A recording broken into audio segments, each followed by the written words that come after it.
Welcome to episode 196 of the Winners and Losers Show, an emergency Thursday night broadcast recording. I should have said it's not really being broadcasted. Oh shit, my microphone's falling out of its holder thingy. We got a Biden press conference. I wasn't going to do, I woke up about the podcast. I had it all in my head. It's been a little while. I've been dealing with some brain problems.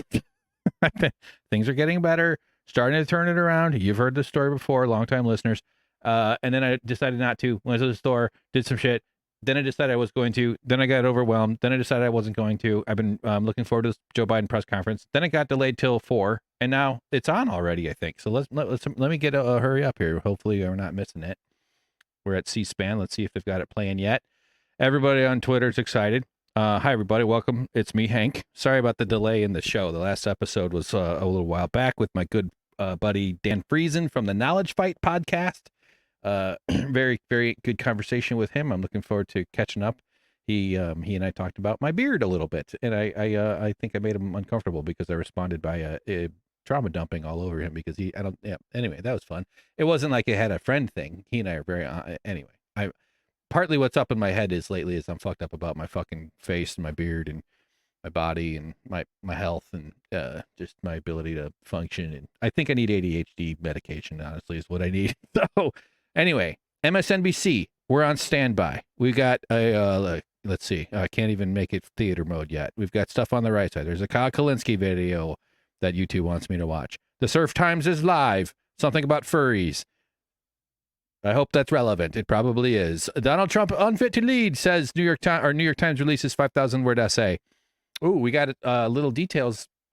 Speaking of essays, coming up soon about an essay I wrote. I don't know if I'd call it an essay. I think it is an essay. It's a piece, an article about the employment conditions that drove us to unionize at the Young Turks. So that'll be something nice for TYT's lawyers to read.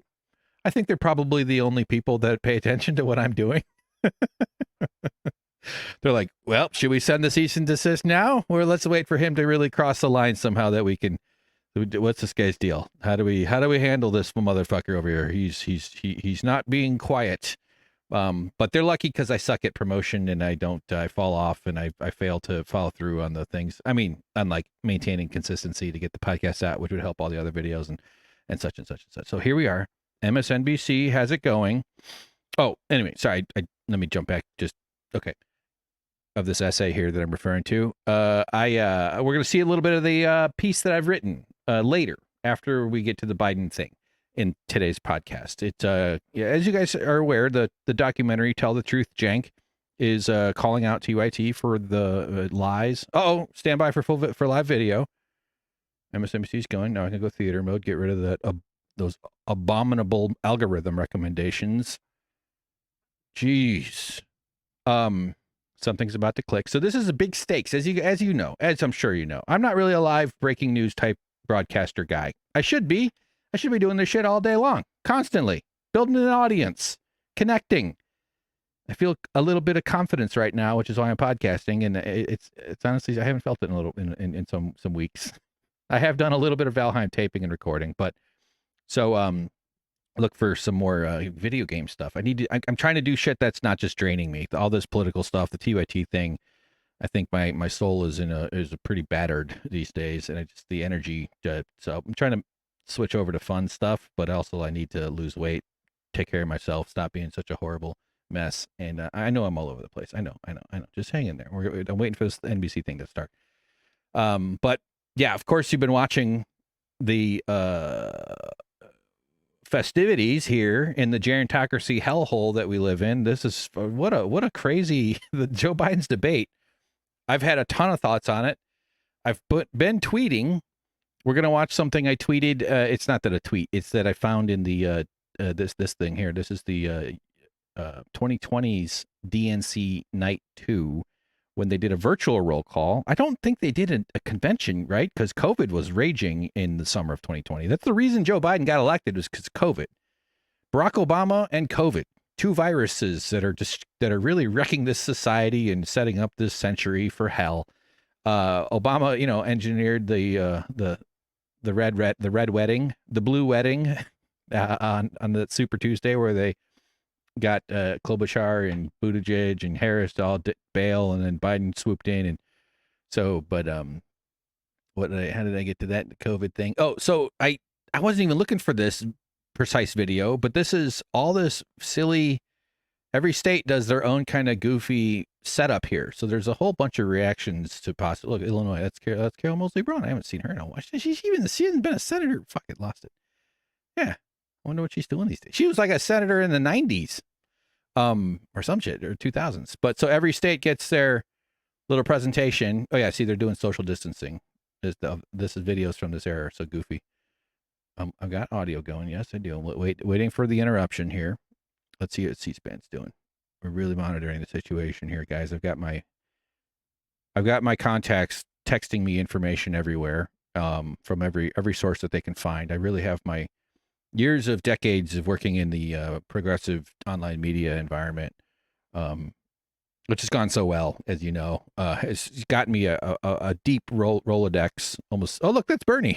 Look at them social distancing. I mean, I'm for the social distancing. I'm not laughing. I just put something. If you didn't understand that that's what was happening, you'd be like, what? Yeah, I'm a mask. I'm a big mask. I think we should we should protect ourselves and each other from a plague that causes lifelong disability and or death. Seems weird to me that people aren't more concerned. I don't understand. Plus it hides my shameful face, so it's nice for me. But let's see. Yeah. So this whole thing was goofy. We'll get back to this. I have not even clicked through it at all. By the way, this is all just. Oh, there's AOC. Good. Yep. She's out putting up that Pete Buttigieg. See, more social distance. I'm not laughing because they're apart. I'm just imagining someone who doesn't know that that's what they're like. Why is it that? Yeah, there's something awkward about it. That's kind of entertaining.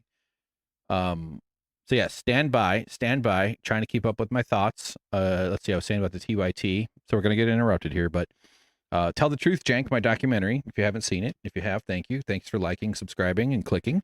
Patreon.com/winners and losers. If you want to just throw a couple of bones at a guy who worked on something for 3 years,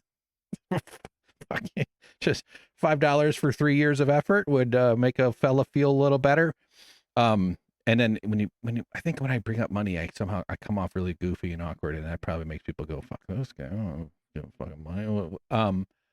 So the movie's about TYT's dishonesty and lies about why the union started. That's why it's called Tell the Truth, Cenk. And the conspiracy lie that they spread was that Nancy Pelosi is the reason the union started. That she and her minions, in order to disrupt Cenk's campaign, dispatched.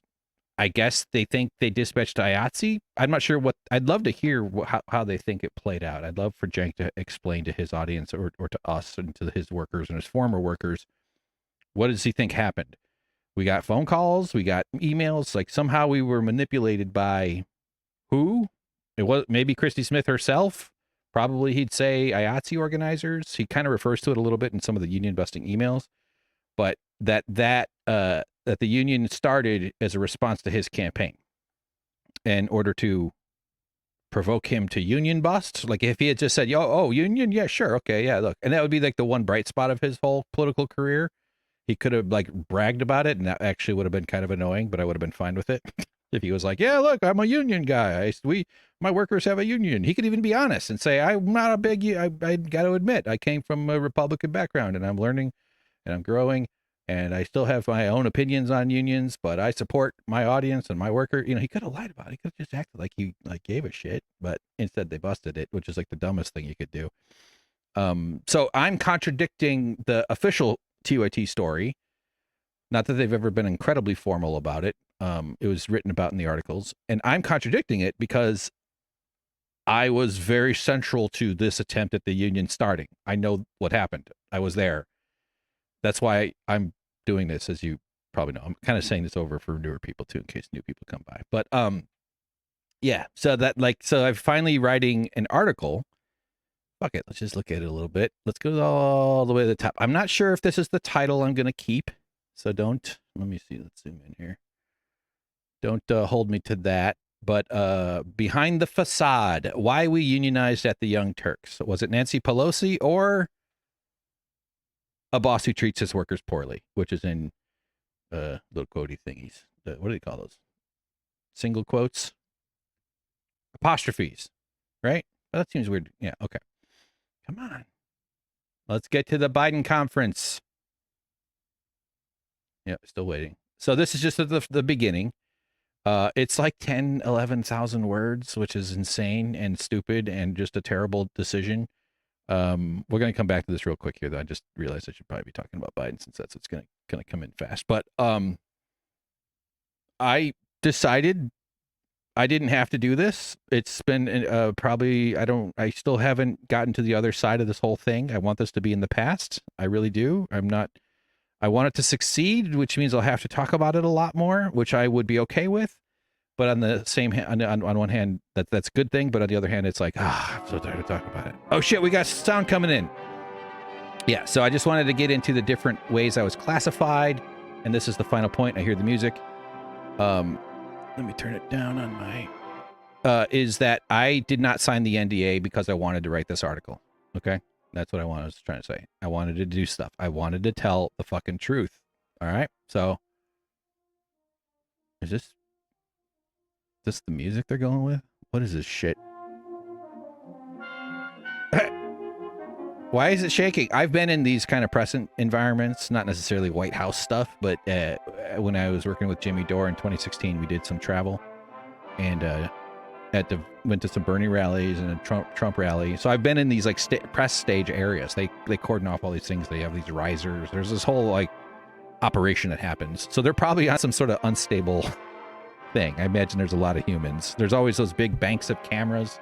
You see the dudes with the headphones and the big cameras and the camera sticks and the reporter. Sometimes they set them up for the live reporter. Sometimes it's radio. Sometimes it's writers. Or writers are always wandering around. The whole rigmarole, this is wild. I'm expecting King Nottingham to come walking out. Is Kevin Costner going to shoot a fucking arrow through the other arrow? This is crazy. What's going on here? I love a high flute. I love a big fluty, what do they call that, a rise? I don't know music. Do you hear it? Come on. Let's get a flute. I'm so glad I started. Come on, flute. This is very adventurous. Is this a prank? How is this the music? I'm just gonna fuck up my copyright, by the way. I don't know. Let's see. What's PBS or C-SPAN doing? Come on, what's C-SPAN doing? Yeah, just been really crazy, really in my head and having a difficult time finding any energy to do stuff. I've been working on this article a ton, though, by the way. That's why it fucking swells up to 10 or 11,000 words. Okay, now we got the soothing middle tones coming in here, the wood instruments. Nice and relaxing. This is the part of the river trip before the crash over the waterfall. Or maybe the time when you drive off with your gal, your dog, and your convertible up the California coast, fleeing from those black people that just came over from where because they were fleeing from other in this white supremacist hellhole society that yeah, okay. What's with this music? All right, now we're like in like, this is how you build a capital. This is what you do. Ah, yes. The oil minister and the police have decided this would be the capital. A new democracy is formed. Look, little Jenny, as she flees from black people. Look at that. Just like the founding fathers always said. That's right, Jenny. You get an ice cream cone for that one. At that point, she's like, I'm eating an ice cream cone. Yeah. This is crazy. What is going on here? I know this is MSNBC. Hold on, let me get a C in it. I know there's a bunch of live streams. This is like Woodstock for political nerds. This whole deal with Biden, not to just detract from the stakes that are at play in this whole world and all the horrors that are inbound, namely climate change being the one that we're all motherfuckers. It's just insane. You should have to keep the planet habitable in order to be rich. We should just take away all their fucking money, take away all their fucking land, all their fucking money, all their influence, everything. And if you want to be rich, the planet has to stay habitable. Fair? Like, why do we tolerate it?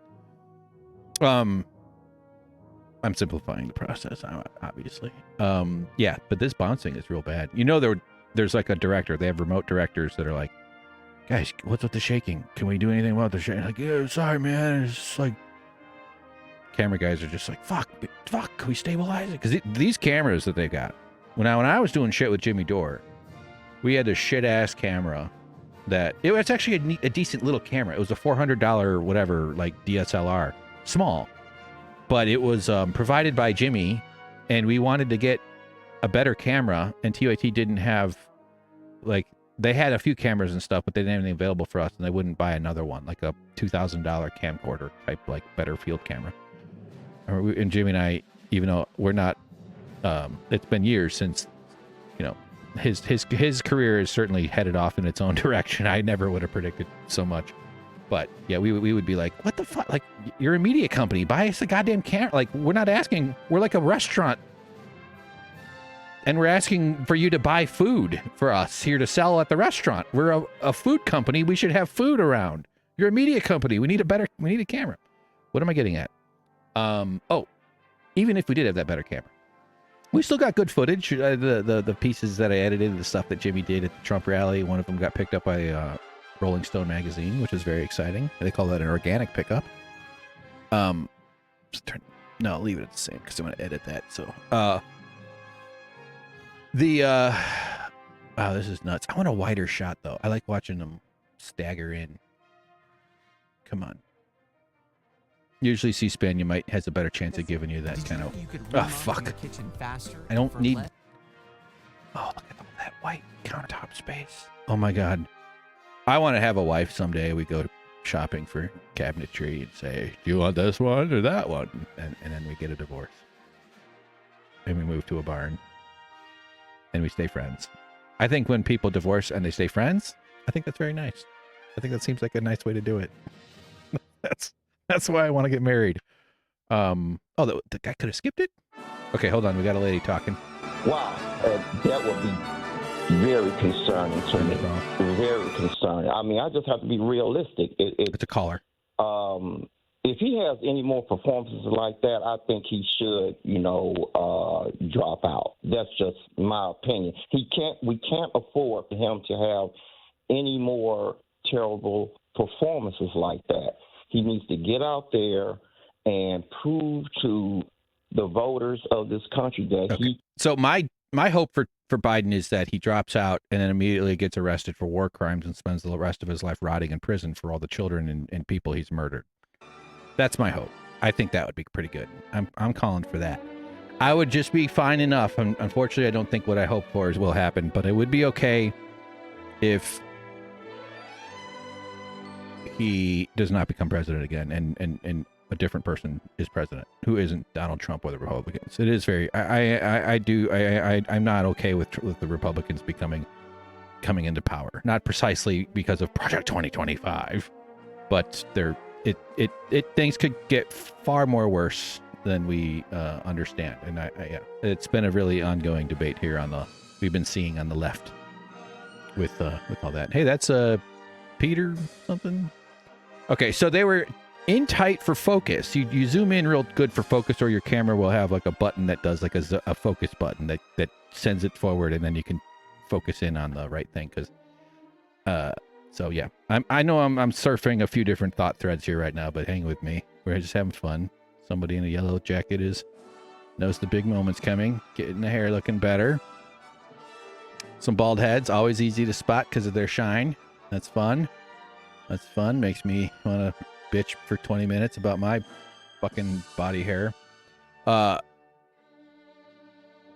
yeah. So anyway, the camera. So I've stood right next to MSNBC, CNN, like Fox, like NBC News, like AB. I've been. They give you a spot. You arrange it ahead of time. There's a lot of money that has to take too to get. I got to drive in a Bernie Sanders motorcade. That was actually probably one of the highlights for sure.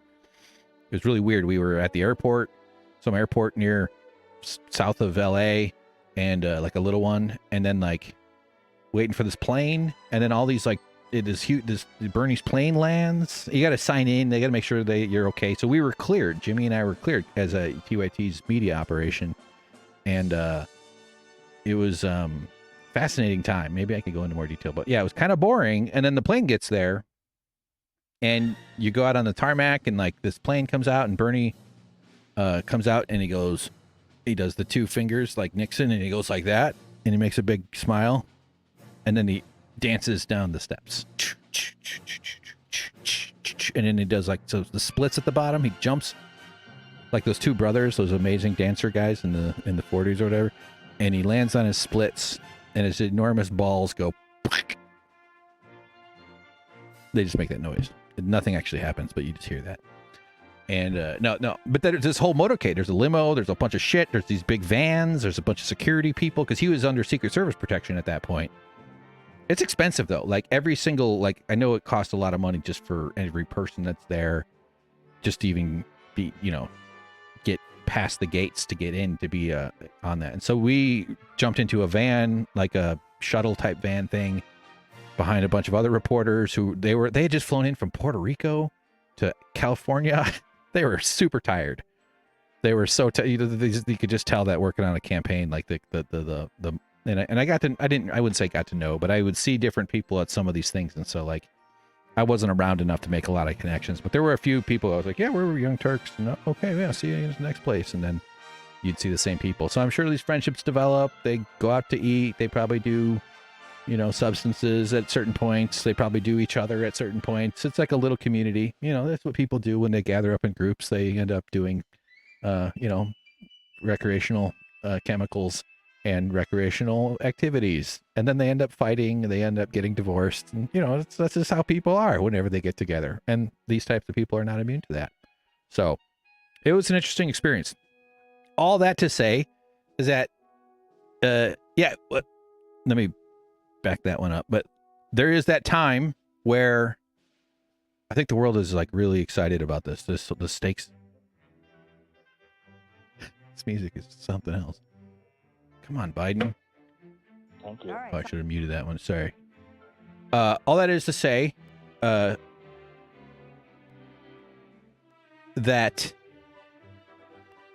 it was weird to. I've totally ruined the last 2 minutes of talking. Sorry. But it was super crazy the first time we went to one of them where they have like these papers on the ground on these big risers that give you your station. So, and they have these like hookups. Everybody goes, and I didn't really know. I was like, someone's like, you want to hook up to the thing? And I was like, can you tell me what that means?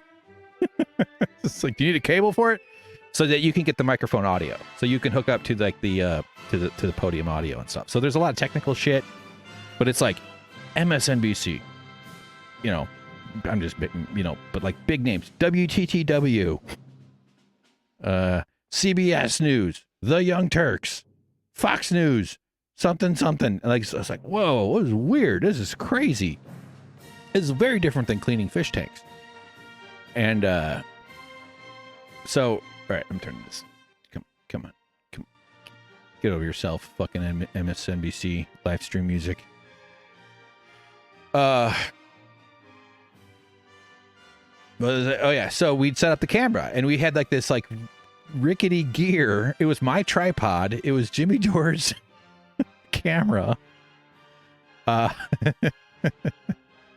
And yeah, it was just nuts. And so then you'd set up and you get your shot, and you can only get the kind of angle you can get. And so you try to, but so they get bouncy. That's all I'm saying. It's shaky. And when you're zoomed in real tight, any camera, anytime you're real on a long zoom like that, that's when the bounciness is at its max. So it looks like my initial assessment that they were going to be all bounced up like that might be, well, we'll see. Maybe it depends on how tightly they frame Biden when he walks in. But, obviously it's a lot more stable here in the wide shot. And you'd expect a lot more, this is a big conference. They have got a whole bunch of things, it was all planned ahead. So it would have been shocking if they were stuck with a bouncy podium, riser thingy. I don't know I'm just trying to vamp until this fucking mummy comes out on stage. It's already been rough. Let's just mute this.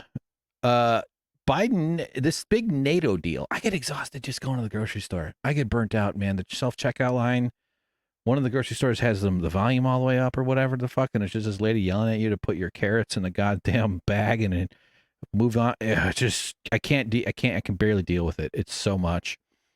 So the amount of energy that you have to expend when you're in these environments, and if you're the president, you have to be the type of person that has a deep well of energy. I would need days and days of recovery if I went out for dinner with somebody and it was a noisy place. I would be so burned out by that. I'm in a bit of a state these days anyway, but so now he's going to have to come out here and be mentally sharp, and he's dealing with I don't know what his whole schedule was all day. And as I'm sure you saw, the debate performance was a nightmare right out the gate. I did want to get into the golf stuff. I was sort of going to do a bunch of other coverage, whatever, but I just had sort of dialed in on the golf thing because it's funny, and I used to caddy, so I have some golf thoughts. Maybe we'll do that a little bit later. So this is such enormous stakes as all this behind the scenes stuff is happening within the Democratic Party right now, within whether he's going to speak up and or whether people are going to speak up, whether senators and congressmen. I think we've got so far one senator has come forward saying he should drop out. Senator George Clooney, the senator of our heart, right? If you saw Batman, the Joel Schumacher Batmans, which are canon, which are the only good ones. All the other Batmans suck, especially yours, Chris Nolan, you fucking piece of shit. Unsubscribe, Chris Nolan. JK, obviously, JK guy makes good films. Guy makes a quality flick. Anyway, so Batman had nipples. Batman, Robin, and Alicia Silverstone, who played Batgirl, right? I almost said Robin's girlfriend. It would have been misogynist, probably. They all had nipples on their bat suits, and then George Clooney eventually decided to save not just Gotham, not just Robin. I'm just trying to think of the guys who plays it. Josh, Billy, who played Robin? He was famous for a while. Not just Batgirl. He also decided to save America. And in saving America, he has saved the Union itself. And by that I mean the union between the Earth and the Moon. Hold on, they're talking. Oh, I saw the guys prep up with their mics. All right, so we're watching these media types. Look at them. Look at them. Stick your chest up. Stick your chest up. Look good in your suit. He said to somebody, how's my tie? Is my tie vertical? Is my tie good? Is there any toothpaste on my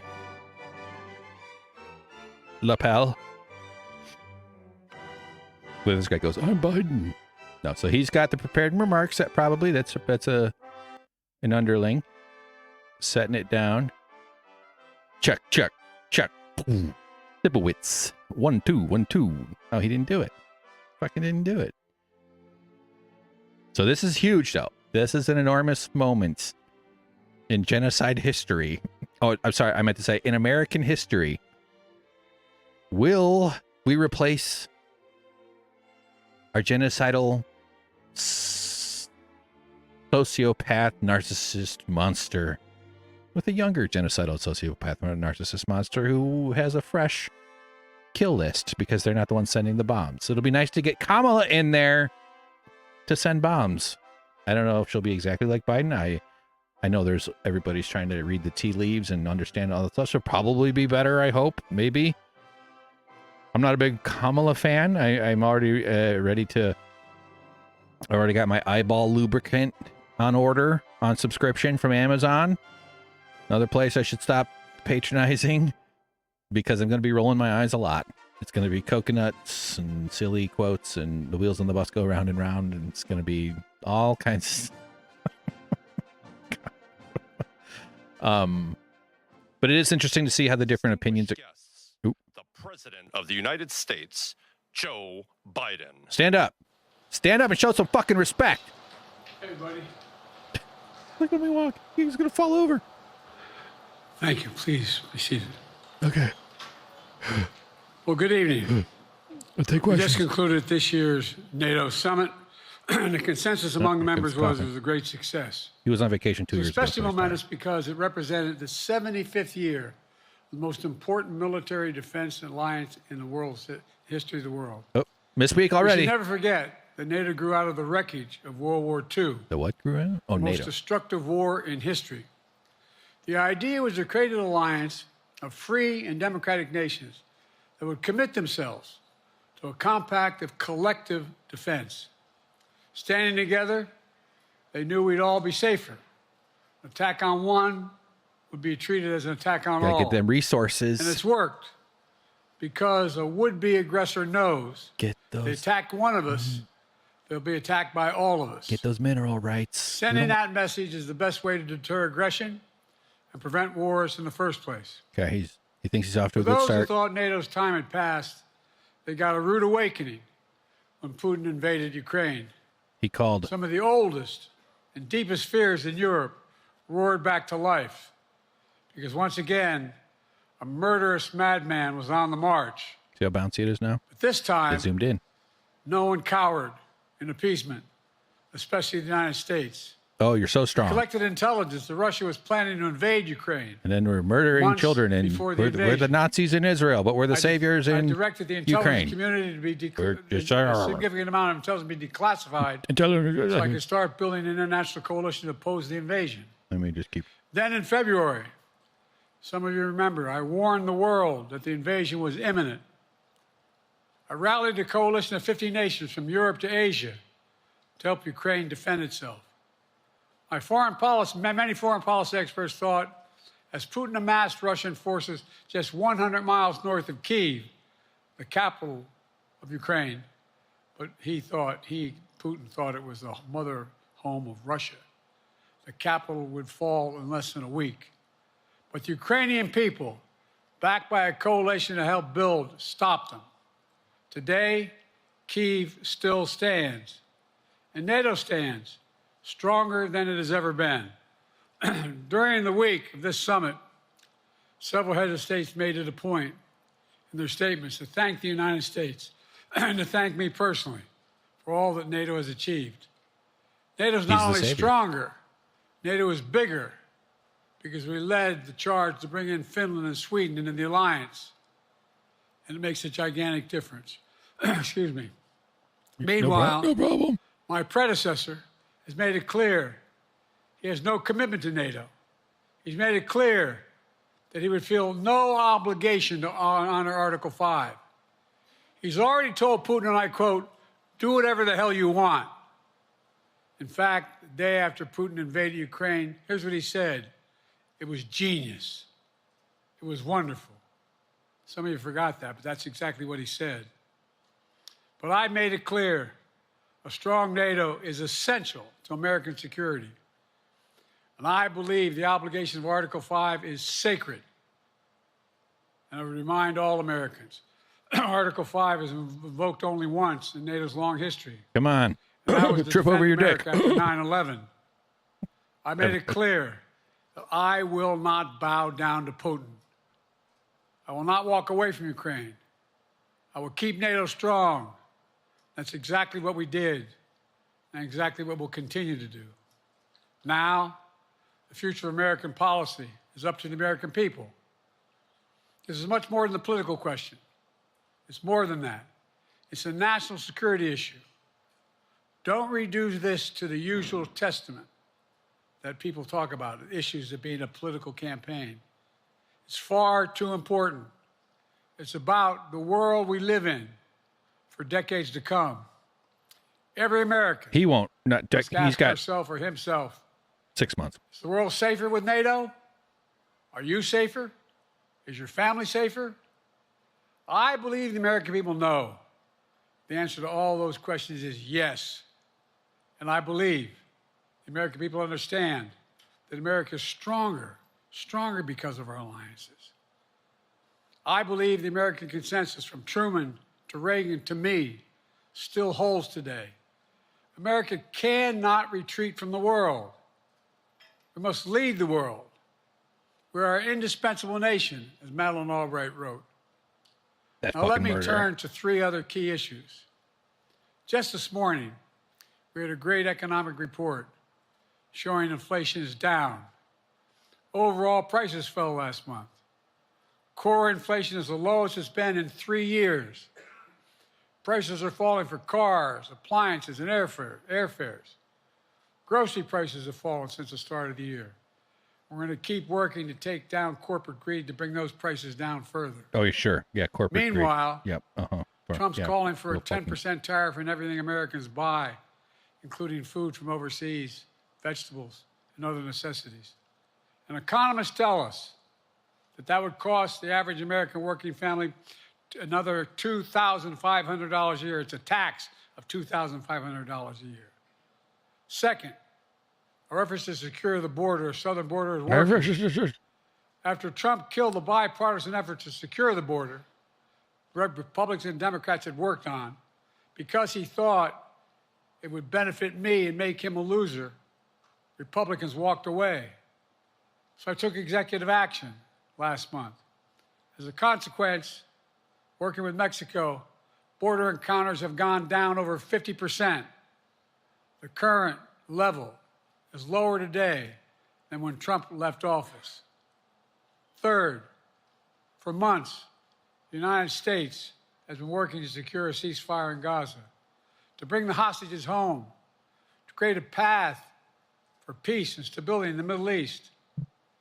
6 weeks ago, I laid out a detailed plan in writing. I drew Joe Biden. It was endorsed by the UN Security Council, See? the G7. I was making notes for myself. That framework is now agreed on by both Israel and Hamas. So I sent my team to the region. So he's doing better than people. I want him to stumble so he gets the fuck out, because he's going to lose to Trump. Even if he has a good night, he's still going to fucking lose. He's still a horrible candidate. But this is, if he does well, meaning he only stumbles a little bit and coughs his way through it, it's going to drag this fucking process along about whether Democrats, because everybody wants to do a repeat of the debate so that they can formally go, okay, like officially be like, yeah, it's over. We got to get him out. Or it would be cool if Kamala Harris comes up behind him and just gets him one right there right between the rib number 15 and 16. I'll take your questions. Here we go. I've been given a list of people to call on here. Ice cream. Reuters, Go Jeff ahead. Mason. Chicken Parmesan. What do you? Mr. President, He's got the menu. Political future has hung over the NATO summit a little bit this week. Speaker Pelosi made a point of suggesting that your decision on whether to stay in the race was still open. George Clooney and a handful of lawmakers have called on you to step aside. Reuters is reporting tonight that UAW leadership is concerned about your ability to win. UAW just endorsed me, but go ahead. Thank you. My question for you is, how are you incorporating these developments into your decision to stay?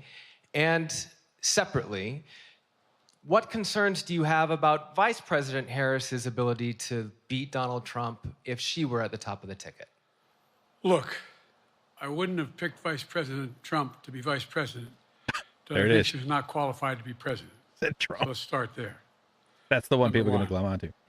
The fact is that the Hold on, I'm consideration going to spray some eye roll lube. is that I think I'm the most qualified person to run for president.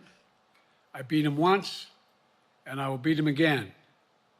Secondly, the idea, I served in the Senate a long time.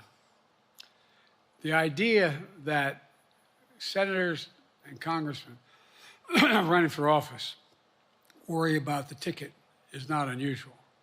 And I might add, there are at least 5 presidents running or incumbent presidents who had lower numbers than I have now, later in the campaign. That's how you know. So there's a long way to go Means what he's in saying. this campaign. He thinks And you're so fucking stupid. I'm just going to keep moving, and because look, I got more work to do. We got more work to finish. There's so much. We've made so much progress. He's done enough. Think about it. Destroying this planet. Think about Just where we are stop. economically relative to the rest of the world. Name me a world leader who wouldn't want to trade places with our economy. We've created over 800,000 manufacturing jobs, 1.5 million. So things are moving. Oh, We got more to go. Working class people still need help. Corporate greed is still at large. The prices, the corporate profits have doubled. they're all. Since the Twitter is pandemic. dialing in on the Vice They're President coming Trump. down. And so I'm optimistic about where things are going. Daddy Kemp, AFP. Daddy. Thanks. Thank you, Mr. President. I wanted to ask you about your, you mixed up Presidents Zelensky and Putin earlier today. And you now have sort of your His key teeth are only allies, 30 years including old. the British Prime Minister, the President of France, and the German Chancellor having to step in and make excuses for you on that. Officials here are saying off the record that your decline has become noticeable. Hasn't this now, frankly, become damaging for America's standing in the world? Thank you. Did you see any damage to our standing in my leading this conference? Have you seen a more Yes. successful conference? What do you think? And the Putin piece, I was talking about Putin, and I said, and now, at the very end, I said, here, I mean, Putin. I said, oh, no, I'm sorry, Zelensky. So he's screwing it up again. Oh, he's doing it again. And then I added 5 other names. Look, guys, What? the idea anybody suggests that we haven't had an incredibly successful conference. How many times did you hear in that conference, I don't know if it sounds too self-serving, but other leaders, heads of state, in thanking me, saying the reason we're together is because of Biden, because Biden did the following. Biden is it. Look, folks, this is, He's Rufio. well, anyway, Peter Pan reference. I thought it was the most successful conference I've attended in a long time, and find me a world leader who didn't think it was.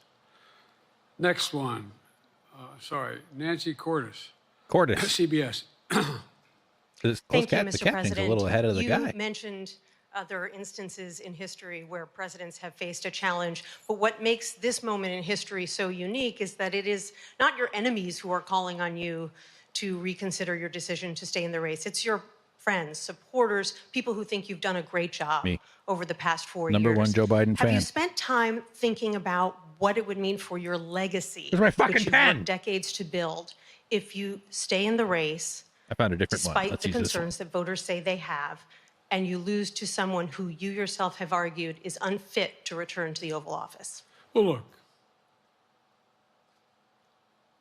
I'm not in this for my legacy. Fucking I'm in liar. this to complete the job I started. The If you job of making my recall, legacy. Understandably, many of you and many economists thought my initial initiatives that I put forward, can't do that, it's going to cause inflation, things are going to skyrocket, the debt's going to go up. What are you hearing now from mainstream economists? 16 economic Nobel laureates said I've done a hell of a job. That under my plan, that so 18 far, Waffle what's House gonna happen waitresses said that in the they would future, if I'm reelected, like to. that things are going to get much better. Uh, Our economy is growing. I was determined when I got elected to stop the trickle-down economic theory. That if the wealthy did very well, everybody else would do well. His whole dream Dad was to be a Ronald well-read, Reagan. decent guy. I don't remember much trickling down on his kitchen table.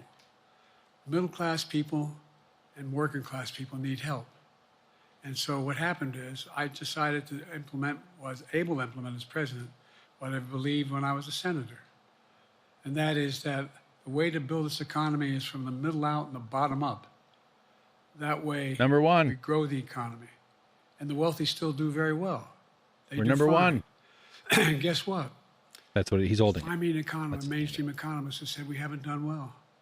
What have He's we number not one. done I mean- that isn't working right now? And so we I'm- got more to do, though. We got to finish the job. Finish the And by the way, I come from the corporate state of the world. Delaware has more corporations registered in Delaware than every TYT other is a state Delaware in corporation. the nation combined. I'm not anti-corporate, but corporate profits have doubled since the pandemic. Doubled. It's time. Yeah, things that's the get back in problem. order a little bit. It's time. For example, Jesus. if I'm reelected, we're going to make sure that rents are kept at 5% increase. Corporate rents for apartments and the like and homes are limited to 5%. We're going to make a lot of changes that I've been talking about because we're going to continue to grow this economy. And by the way, remember how I got so roundly criticized for being so pro-union, not labor, union. Well, guess what? I've been the most pro-union labor president in history. Not a joke. A damning indictment of what? American culture and We had the society. Treasury Department do a study. when unions do better, everybody does Listen up. better. Everybody does better. What a creep. And we talk about how, for example, That's bullshit.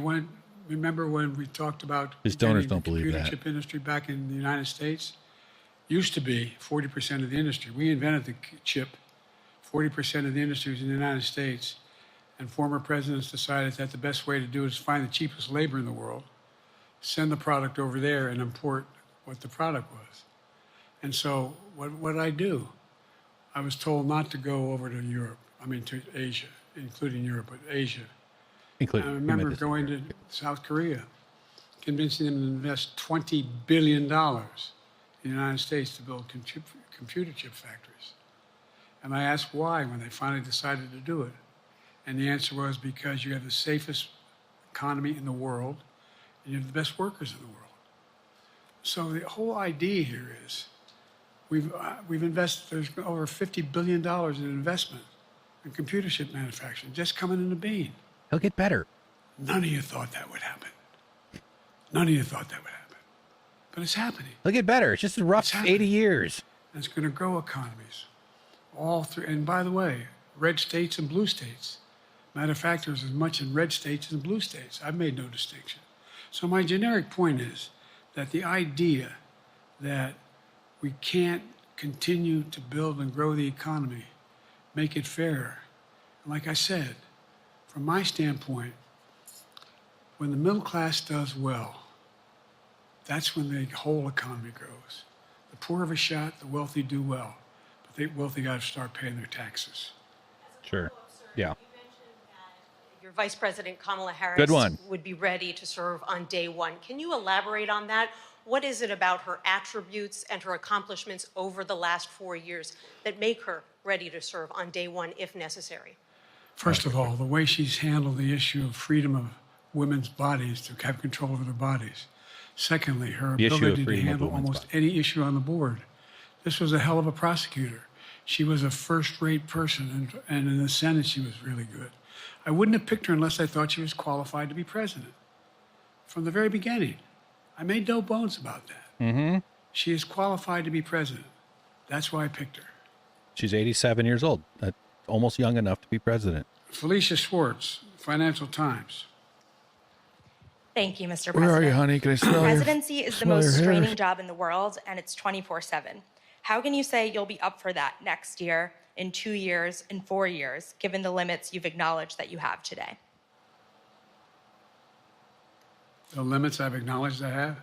What?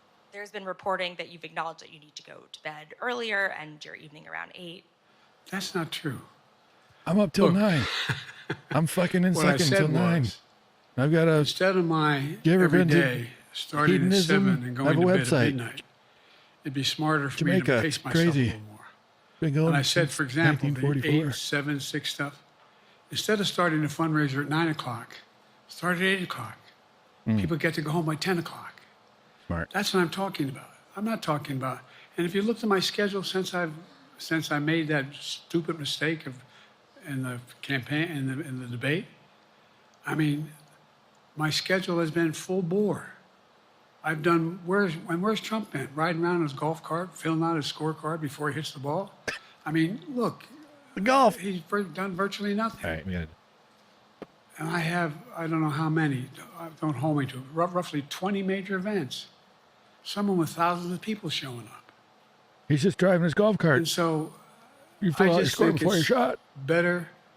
I always have an inclination, whether I was playing sports or doing politics, just to keep going, not stop. I just got to just pace myself a little more. Sniffing hair. Pace myself. Yeah. And the next debate, I'm not going to be traveling into 15 time zones a week before. Anyway, that's what it was about. 12 days earlier, he went on a By the trip. way, even with that, I love my staff, but they add things all the time. At the very end, I'm catching hell from my wife. Your fucking Anyway. captor, not your wife. Joe Biden's not a horrible person. I just seen some lady at like Walmart sorry, yelling at her husband to make sure he Zeke works Miller, when he's Associated obviously Press. like needs medical help. Thank you, Mr. babysitting. President. 2 questions for you. Wouldn't trust this First, fucking guy to run a on knife. the NATO summit, President Zelensky, in your meeting with him, He pressed you to lift your limitations on the Ukrainian use of American weapons, saying that, in his public remarks afterwards, saying that Ukraine cannot win the war unless those limitations are lifted. Are you reconsidering your position on that? And then secondly, following up on Felicia's question there, leaders of your own party have said that they're not worried about that debate. They're worried about the next bad night and the bad night after that. How can you reassure the American people that you are up to the task and that there won't be more bad nights at a debate stage or somewhere else? First thing about Zelensky asking for the ability to strike deep into Russia. We've allowed Zelensky to use American weapons in the near term, in the near or abroad, into Russia. Whether or not he should be attacked. For example, should Zelensky, he's not. If he had the capacity to strike Moscow, Making a lot of sense. strike the Kremlin, would that make sense? It wouldn't. The question is, what's the best use of the weaponry he has, the weaponry we're getting to him? I've gotten a more long-range capacity, as well as defensive capacity. And so our military is where I'm following the advice of my commander-in-chief, the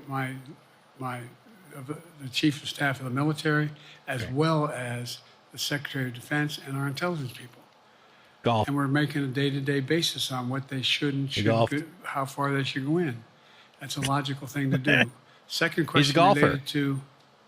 That's his arm, by the way. Bad nights, sir. How can you reassure the American people that you won't have more bad nights, whether they be on a debate stage or on some matter of foreign policy? Well, I tell you what, the best way to assure them is the way I assure myself. And that is, am I getting the job done? No. Am I getting the job done? You're going to lose. Can you name me somebody There's not a single city where people can live, afford an apartment, unless they're rich. I created 2,000 jobs just last week. Did you know? So if I slow down, I can't get the job done. That's a sign that I shouldn't be doing it. We can't let him slow down. There's no indication of that yet. We'll die if he slows down. Who I got here?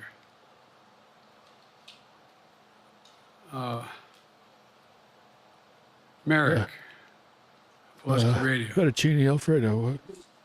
Thank you, Mr. President. How are you? I'm well. The elections in the US have consequences around the world. You have pretty high standing in Europe. I just asked President Macron about you, and he said we are happy to have him as the President of the United States. But there is a concern. Many people in Poland and across Europe are worried that the former president may win the election. And there's a lot of concern that Donald Trump may weaken NATO, stop supporting Ukraine, or push Ukraine to give up territories to Russia. They're correct. And yourself was warning just 2 minutes ago about it. So my question is, do you think that Europe will be left on its own if Donald Trump wins the election? And what's your advice to European leaders to prepare for possible US disengagement? Well, look, I think, how can I say this without sounding too self-serving? I've not had any of my European allies come up to me and say, Joe, don't run. What I hear them say is, you've got to win. They say, you can't let this guy come Grandpa, forward. maybe you shouldn't have a knife. It'd be a disaster. It'd be a disaster. I mean, I think he said in one of his rallies, don't hold me to this, recently, where NATO, I just learned about NATO or something to that effect. Foreign policy has never been his strong point. And he seems to have an affinity to people who are authoritarian. That worries, as I tell you from Poland, that worries Europe. That worries Poland. And nobody, including the people of Poland, think that if he wins in Ukraine, he's going to stop in Ukraine, that that's going to be the end of it. And so what I can say is, I think I'm the best qualified person to do the job, to make sure that Ukraine does not fall, that Ukraine succeeds. No one else will be able to do it. That the European alliance stays strong. You may recall, no one was talking about Finland joining NATO. I remember talking to Putin right after we got elected in Geneva. And he was talking about what we should do. Come on, Grandpa. We all want to go to bed. Be in Eastern Europe, et cetera. And I said, you're looking for the Finlandization of Ukraine. I said, you're going to get the NATOization of Finland. The And about 4 Finlandization weeks of later, I got a call. No, that's not true. Probably 5 months later, from the president of Finland, could he come and see me? In my office. I invited him to the Oval Office. We sat down and talked. He said he wanted to join NATO. Could I help? And I did. It wasn't automatic. And then I got a call from the Swedes. Oh, sweet. I beg your pardon?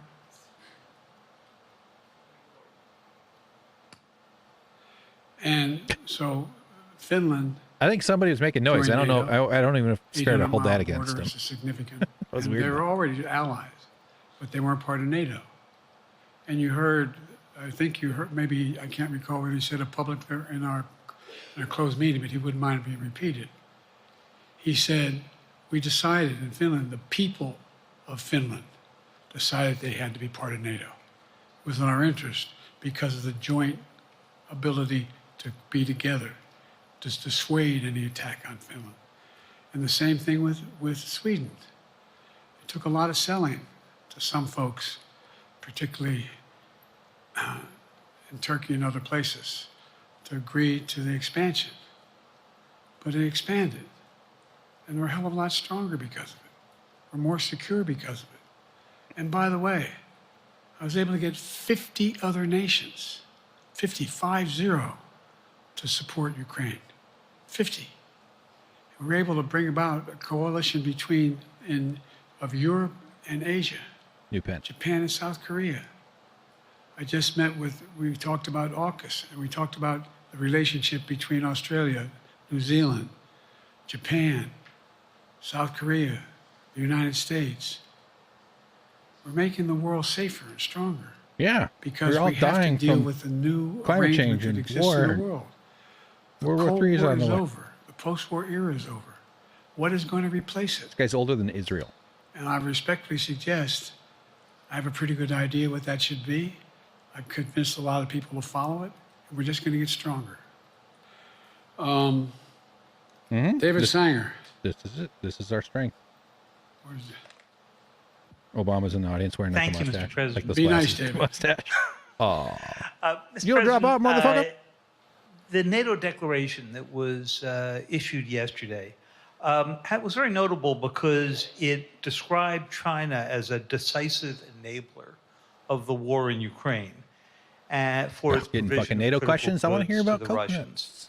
Russians. That's part of a broader partnership that seems to have cemented in place in the past 2 or 3 years. I think one that you were a little bit doubtful of when we asked you about it. These aren't some synced, by time the way, ago. just so you know. So I'd be interested to know whether you have a strategy now of trying to interrupt the partnership between China and Russia, and whether or not in a second term you would pursue that. If you could describe Get that out of here, strategy nerd. to us. Ask him about it. And along the way, could you his also tell gross us old whether balls. you think, Anyway, just to couldn't think of follow anything up on funnier than Felicia's question, that if you were in a room with Vladimir Putin again, the way you were 3 years ago, or with President Xi, that a few years from now you will be able to go negotiate with them, handle them one-on-one?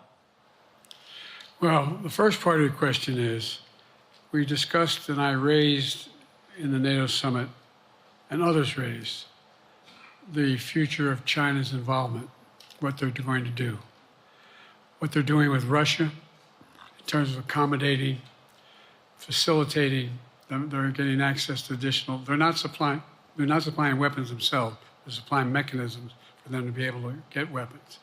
Okay. And China's position is no questions basically, about Israel, and I've huh? spent more time with Xi Jinping than any world leader has. Over 90 hours since being vice president all the way through, for real. And by the way, I handed all my notes. But my point is that she believes that China is a large enough market that they can entice any country, including European countries, to invest there in return for commitments from Europe to do A, B, C, or D, or not to do certain things. What's happened is we had a long discussion about what we cannot, we have to make clear China has to understand that if they are supplying Russia with information and capacity, along with working with North Korea and others to help Russia in armament, that they're not going to benefit economically as a consequence of that by getting the kind of investment they're looking for. And so, for example, we're in a situation where, and we've reestablished direct contact with China after that, remember the balloon, quote unquote, going down, and all of a sudden things came to an end? Well, we set up a new mechanism. There's a direct line between Xi and me, and our military has direct access to one another, and they contact one another when we have problems. I go hit on women. The issue is that we have to make sure that Xi understands there's a price to pay on women for night undercutting both the Pacific Basin as well as Europe, and as it relates to Russia and dealing with Ukraine. And so we, for example, if you want to invest in China, as you know this area really well. Want to invest in China, you have to have a 51% Chinese owner. You have to make sure that you do by their rules, and you don't have the authority, and you have to provide all access to all the data and information you have. There was a while there, as you recall, the last administration and other administrations, where the access to that market was enticing enough to get companies to come in because they had access to over 1 billion people in a market, not 1 billion, but a lot of people in the market. And so they were doing it. But that got curtailed when we started saying we're going to play by the same rules. For example, the idea they don't abide by the international rules related to subsidizing products by the government funding. So guess what? They're not going to be able to export their electric vehicles to the United States without a significant tariff. Others are doing the same thing around the world. But it is a concern. It is a concern that you have both China, North Korea, Russia, Iran, countries that are not necessarily coordinated in the past, looking to figure out how they can have impact. Interrupt that impact? Yes, I do, but I'm not prepared to talk about the detail of it in public. And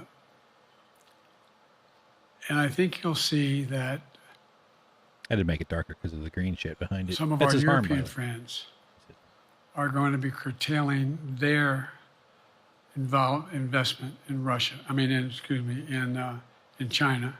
All as long as China he has three hands, three arms. Direct help to Russia in terms of being able to help their economy as well as. I don't have any pink. I don't have any fucking pink. As a consequence of that, their ability to fight in God damn it. In Ukraine. I'm gonna fire my assistant. Talked a lot about. I wanted pink. Is that I got yellow though. And I raised it, and there was I didn't hear any. It's not. This doesn't work. Everyone agreed because this is going to look horrible. About it. But we haven't. We need a new industrial policy in the West. For example, he's licking it. We talked about how both the EU as well I needed as pink NATO though. God damn it! Has to be able to begin to build their own munition capacity. Hey, you know what? Has I to believe be in able myself. to generate their There's own nothing we can't do when we can't do it together. For You and me. Weapons and the ability to. It came as a surprise to some of us how we had fallen behind in the West in terms of the ability to construct new material, new weaponry, new. Why do I tweet? Nothing. It From never works. vehicles I'm so to desperate for dopamine weapon validation systems. via. And so one of the things that came out of this was I want it we're so gonna be bad meeting again with a number because of I'm my a colleagues, pathetic my weirdo. European I colleagues, hate it. is what do we do to increase the capacity of Ugh. the West, particularly in Europe and Japan, to be able to generate the kind of ability to produce their own weapon systems. Not just for themselves, but to be able to generate that. It's the same, it's what Russia's trying to figure out. That they went to China and they didn't get the weapons, but then they went to North Korea.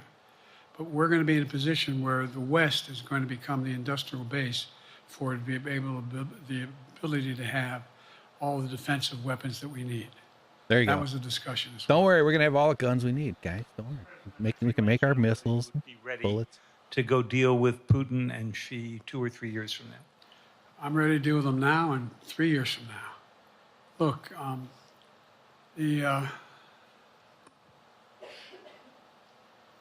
like I said, I'm dealing with Xi right now and direct contact with him. I have no good reason to talk to Putin right now. There's not much that he is prepared to do in terms of accommodating any change in his behavior. And, but there isn't any world leader I'm not prepared to deal with. But I understand He just said he that wouldn't. The generic point is Putin ready to talk? I'm not ready to talk to Putin unless Putin's ready to change his behavior. And the idea, look, Putin's got a problem. First of all, Jill, in this war Hunter. that he is supposedly have won. And by the way, And I it's think, like the don't plot hold me of, the exact number, but You know, those movies I where think like old Russia actors had are here 17.3% red or something like of Ukraine that they've conquered. Now it's 17.4. Bruce Willis and Michael Caine are like I mean, in terms of stealing diamonds percentage or something. of I territory. don't know. They've not been very successful. They've caused horrible damage, loss of life, but they've also lost over 350,000 troops, military, killed or wounded. They've over 1 million people, particularly young people with technical capability, leaving Russia because they see no future there. They've got a problem. But what they do have control of is they are very good at controlling and running the public outcry that relates to how they use mechanisms to communicate with people. They lie like hell through the constituencies. They lie like hell about what's going on. Oh, they lie. And They lie so over there, the huh? idea that we're going to be able to fundamentally change Russia in the near term is not likely. But one thing for certain, if we 80 more allow years, man. Russia to succeed in Ukraine, they're not stopping in Ukraine. I recommend, I know you know this because you've written about it, read Putin's speech after they moved in, what it was all about in Kyiv. It wasn't about just, anyway, read what his objective is. And anyway, but so I think that I'm prepared to talk to any leader who wants to talk, including if Putin called me and wanted to talk. Last time I talked to Putin was trying to get him to work on an arms control agreement related to nuclear weapons in space. That didn't go very far. So my point Well, is, we can't have peace I'm without prepared to nuclear talk to weapons, so anybody, we're but I don't we need see them in any space. inclination. Blow up There is space. an inclination on the part of the Chinese to keep in contact with me because they're not sure where this all goes. And look what's happened in Asia. We have strengthened the Asian Pacific area more than anyone else has. We just put together with, today I brought on, I asked our NATO allies that we bring on the group from the South Pacific, Australia, New Zealand, Japan, Australia. I already mentioned Australia. And I met twice now, I think, with the 14 leaders of the Pacific Island nations. And we've slowed down what's going on there. We've slowed down China's reach. But there's a lot of work to do. This is a moving target, and I don't take it lightly. Sam from NPR. Meatloaf with Thank you, Mr. President. Asma Khalid with NPR. I have two questions. Earlier, you spoke about the ceasefire plan between Israel and Hamas. We're now looking at 10 months of war, and I'm curious if there's anything that you feel personally you wish you would have done differently over the course of the war. And then secondly, if I may, I wanted to ask you about your presidential campaign. I remember covering your campaign in 2020, and there was a moment where you referred to yourself as a, quote, bridge candidacy, a transition to a younger generation of leaders. I want to understand what changed. Two things. Let's go back to when you talked about what Epstein's Island, and I'm is immortal happening now. with Israel and the Palestinians and the Palestinian movement. Fucking murderer. I hate The it answer so is, much. as you Such a recall, monster. from the very beginning, Killing all these people.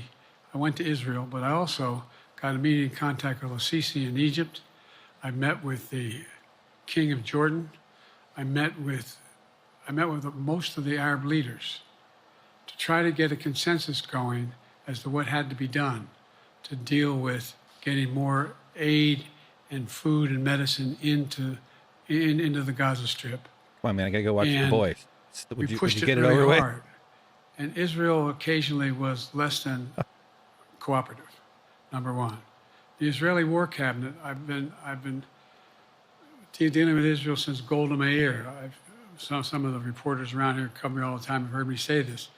The first time I met with Golda Meir, I sat across from her at her desk. Her assistant was Rabin sitting next to me. That's how far back I go. I know Israel. Yeah, that's why we don't want you anymore, you I old support fuck. Israel. But this war cabinet is one of the most conservative war cabinets in the history of Israel. And there's no ultimate answer other than a two-state solution here. And so what was able to be done in terms of the plan I put together was it would be a process for a two-state solution. And we get the Arab nations to, particularly from Egypt all the way to Saudi Arabia, to be in a position where they would cooperate in the transition so that they could keep the peace in Gaza without Israeli forces staying in Gaza. The question has been from the beginning, what's the day after in Gaza? And the day after in Gaza has to be, the end of the day after has to be no occupation by Israel on the Gaza Strip, as well as the ability for us to get in and out as rapidly as you can, all that's needed there. I've been disappointed that some of the things that I put forward have not succeeded as well, like the port we attached from Cyprus. That they used to kill 270 people? But that's why to rescue 4 hostages? When I went to Israel immediately after the massacres that occurred at the hands of Hamas, the one thing I said to the Israelis, and I met with the War Cabinet and with Bibi, don't make the same mistake America made after bin Laden. There's no need to occupy anywhere. Go after the people who did the job. You may recall, I still get criticized for it, but I was totally opposed to the occupation and trying to unite Afghanistan. Once we got bin Laden, we should have moved on, because it was not no one's ever going to unite that country. I've been over every inch of that, not every inch, the entirety from the poppy fields all the way to the north. I said, don't make the same mistake we made. Don't think that's what you should be doing, is doubling down. We'll help you find the bad guys, Sinwar and company. And all this criticism about I wouldn't provide when the weapons they needed. I'm not providing them 2,000-pound bombs. They cannot be used in Gaza or any populated area without causing great human tragedy and damage. Yeah, but you're doing that.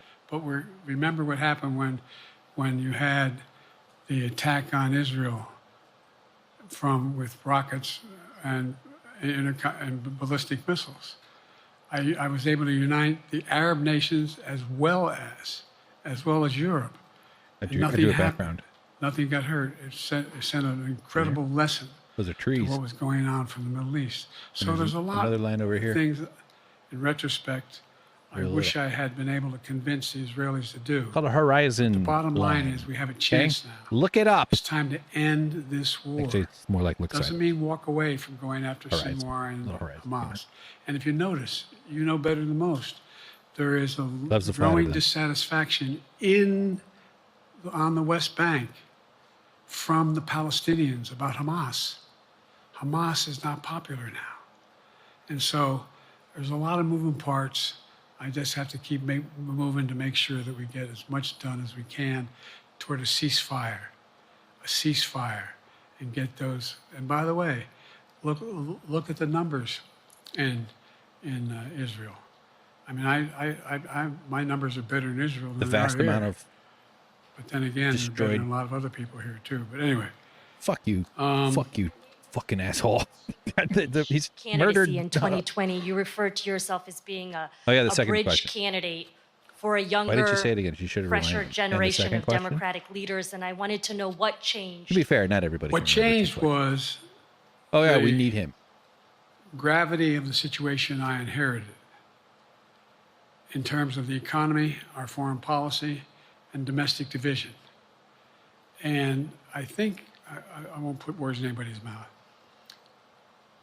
Most presidential historians give me credit for having accomplished more than most any president since Johnson and maybe before that to get major pieces of legislation passed. And what I realized was my long time in the Senate had equipped me to have the wisdom to know how to deal with the Congress. It's his. To get things It's done. because he's one of the Ents. We got He's an more Ent major from legislation passed that Lord of the no one Rings. thought would happen. Ancient tree, And I want to finish it. and we need his To strength. get that finished. If tomorrow, if we had a circumstance where there was a lineup and I hadn't inherited what I did, and we just moved things along. What? Anyway, it's going to change. Last question. What the fuck is that? Haley Bull. Last question. Scripps. Or no, Josh Weingrove. I'm sorry. Well, that fucked over What's Haley. the next one? I'll do 2 more questions. There you go. Thank you, Mr. President. Spare us all. Many of your colleagues, Democrats on the Hill, are watching tonight as they assess what they want to say about your candidacy. I'm wondering how you're thinking of this right now. It seems like your answer is clear, but they're watching how things go tonight, tomorrow in Michigan, next week in Texas and Nevada. Are you thinking that way about how the next week or 2 goes would inform your Am I using that way you said? Are you thinking that way about how the next 2 weeks go? Will that affect your decision, or are you fully determined on running in November as the party's nominee? I'm determined on running, but I think it's important that I allay fears by let them see me out there. Let me see them Yeah, you're out. not allaying the For the fears. longest time it was, Biden's not prepared to sit with us unscripted. Biden's not prepared to, anyway. He's so delusional. And so what I'm doing is, and I've been doing, I think we've done over 20 major events from Wisconsin to North Carolina To North Wisconsin. to demonstrate that I'm going out in the areas where we think we can win, where we can persuade people to move our way, or people are already there. And then look, the other thing is, we have the most extensive campaign organization of anybody's had in a long, long time. We have well over 1,000 volunteers knocking on doors, making didn't want phone to crunch calls, on making tens of thousands of phone calls. We have headquarters. I forget exactly how many. I don't want to cite a number and then find out I'm off. But Oh, yeah, we yeah. have We wouldn't want to be scores of inaccurate. headquarters in all the toss-up states. We're organized. We're moving, and that's awful hard to replace in the near term. And so, and here's the other thing. What? I was in the Senate a long time. Very proud of what I've done in the Senate. I was chairman of the Foreign Relations Committee for a long time, and I was chairman or ranking member and chairman of the Judiciary Committee. I'm going to be going down to the Johnson Library. Anyway, I'm going to be going around making the case of the things that I think we have to finish and how we can't afford to lose what we've done or backslide on civil rights, civil liberties, women's rights. There's that little button we have. Control guns, not girls. I mean, the idea, we're sitting around, this is where Kamala's so good as well. We're sitting around. Yeah. More children are killed by a bullet than any other cause of death. The United States of America. Is he really mad about killing children? What the hell are we doing? He kills children. What are we doing? He's a got a candidate saying, promise the NRA, don't worry, I'm not going to do anything. They I'm not just going to loaded do up anything. some You got a Supreme Court that gun is violence. what you might call the most software conservative court in American history. This is ridiculous. There's so much we can do still, and I'm determined to get it done. It's about freedom. And by the way, I'll end this. Well, I'm not going to do that. Haley has to come up too. But Bring her up to the stage. Let her do 5 minutes. I remember I made a speech on democracy in Philadelphia at Independence Hall. And I'm not being critical, just observing. The bulk of the press said, what the hell is he talking about that for? Democracy. You did. Democracy is not an issue. Democracy is not an issue. Except the polling data showed 60% of the people knew I was right, thought I was right. I'm not asking you a question. You don't have to answer, obviously. But do you think our democracy is under siege based on this court? Do you think democracy is under siege based on Project 2025? The guy who said he won't use the powers that they just gave him to do anything about it? He's going to do away with the civil service, eliminate the Department of Education, make sure, we've never been here before. And that's the other reason why you say, hand off to another generation. I've got to finish this job. I've got to finish this job because there's so much at stake. We've had some discussions over the past few days with your press secretary about the question of health exams. And you said you take a cognitive test every day in this job. Are you open to taking another physical or test before the election? Governor Whitmer of Michigan, for instance, said it would. You should go on the show Wipeout. Well, look, two things. One, I've taken 3 significant and intense neurological exams by a neurologist. In each case, as recently as February. And they say I'm in good shape, okay? Although I do have a little problem with my left foot because it's not as sensitive because I broke my foot and didn't wear the boot. But I'm good. Grandpa, wear the boot. Grandpa, don't you like to go golfing again? About my neurological capacity. Don't be shoveling snow, Grandpa. Damn it. You talk to my staff. All of you talk to my staff. We know you're strong. Look at the old photos of you, Grandpa. But the fact of the matter is, I don't think you have them telling you that. Dad's got a knife, guys. We got to. He's not just keep an eye on him. Initiated by me. I remember when the staff. He loses track of where he is. We're going to get the chip. What are you doing?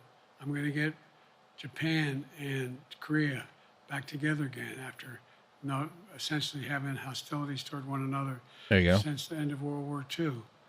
I'm going to move and see that we can expand it. Buddy, we just don't want you to burn the house down when you make popcorn. Okay. Microwave it. It creates a little bit of wisdom if you pay attention.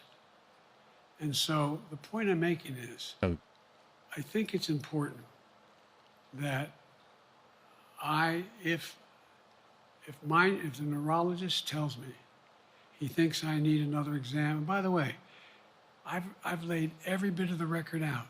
Hadn't hidden a thing. You ought to ask Trump for his, okay? I laid it all out. And every single day I'm surrounded by good docs. If they think there's a problem, I promise you, or even if they don't think it's a problem, they think I should have a neurological exam again, I'll do it. But no one's suggesting that to me now. And I'll ask you another question. No matter what I did, no one's going to be satisfied. Did you have 7 docs? Did you have 2? Who'd you have? Did you do this? How many times did you? So I am not opposed if my doctors tell me I should have another neurological exam. I'll do it. Oy. That's where I am. Haley Bull, Scripps. Thank you, Mr. President. You said you're making decisions on a day-to-day basis when it comes to support for Ukraine. Does that mean you have not closed the door on further considering lifting restrictions for U.S.-made weapons inside Russia? And if I may, your convention is coming up where your delegates are pledged to make you the official nominee. If they have second thoughts, are they free to vote their conscience? Obviously, they're free to do whatever they want, but I get overwhelming support. Overwhelming support. I won, I forget how many votes I won in the primary. Overwhelming. And so tomorrow, if all of a sudden I show up at the convention, everybody says, we want somebody else, that's the democratic process. He doesn't believe that. Even if that means they vote for someone else? Sure. Look, Sure. I'll end this with this. I served in the Senate a long time. I understand the impetus of candidates running for local office and whether they think the topic can help them or not. In my state of Delaware, which was a very, at least it was a red state when I started, in terms of where you now talk red and blue. I don't recall most of the Democratic presidents winning my state when I was a candidate. The truth of the matter is I understand the self-interest of a candidate. If they think that, running with Biden at the top is going to hurt them, then they're going to run away. I get it. But so far, go and look at the polling data in their states. Look at the in-depth. Yeah, people and by the are. way, I think you'd all acknowledge, and you're all experts. I'm not being solicitous about the president. You're experts on this stuff. How accurate does anybody think the polls are these days? Oh, it's all right. I can give you a series of polls where you have likely voters, me versus Trump, where I win all the time. When the unlikely voters vote, he wins sometimes. The bottom line is all the polling data right now, which I think is premature because the campaign really hasn't even started. I mean, it hadn't started in earnest yet. Most of the time, it doesn't start till after September, after Labor Day. So when he'll be younger. A lot can happen. But I think your telomeres will keep falling off. I believe I'm the best qualified to govern. And I think I'm the best qualified to win. But there are other people who could beat Trump too. But it's awful start from scratch. And, we talk about, money raised. We're not doing bad. We got about $220 million in the bank. We're doing well. So the corruption. With that, do you have any want to follow up on any of that you just asked me? Yes. You earlier explained confidence in your vice president. Yes. If your team came back and showed you data that she would fare better against former President Donald Trump, would you reconsider your decision to stay in the race? No, unless they came back and said, there's no way you can win. Me.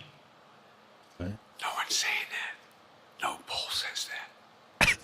Okay. The whispering. Thanks. This ends tonight's press conference. Thanks, everybody.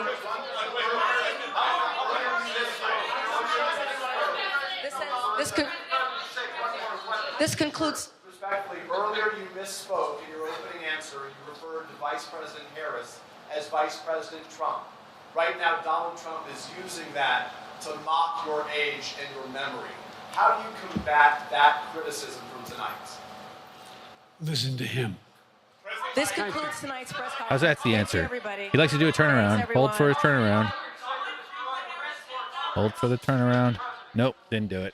He does those tiny little steps that you do when your osteoporosis is at maximum. That was a horror. That was a fucking nightmare. Let's see what the NBC people say. MSNBC. Chris fucking Harris tweeted out, Biden's a decent man. I don't know the tweet from it, but something about him being decent and he's done nothing wrong and this is not a scandal. But this is not a scandal. He's just getting old was the gist of the tweet. He's a decent guy. It's so crazy that they used phrases like that because he's not. He's a horrible, evil, murderous monster, genocidal fucking asshole, narcissistic psycho. So, all right. I don't know. Let me just jump on YouTube here. I do want to kind of finish this podcast. Gonna watch The Boys momentarily after taping. Pretty good season, I think. I'm at least interested in continuing to watch. Okay. Live stream is concluded. Well, where's the damn responses? I'm not good at the YouTube. Here, hold on. Where do I even find NBC News? Tonight on NBC News, Vice President Biden battles back. Will his party fall in line or will he be kicked off the ticket? is because of Biden. Here we go. Because Biden did the following. No, they're still doing Look, it here on folks, NBC. this is well, anyway. I thought it was the most successful conference I've attended in a long time. What the fuck? How long ago did this one start? I want reactions. So the New York Times editorial board is out this morning with a 5,000-word essay Sorry, I entitled "Donald."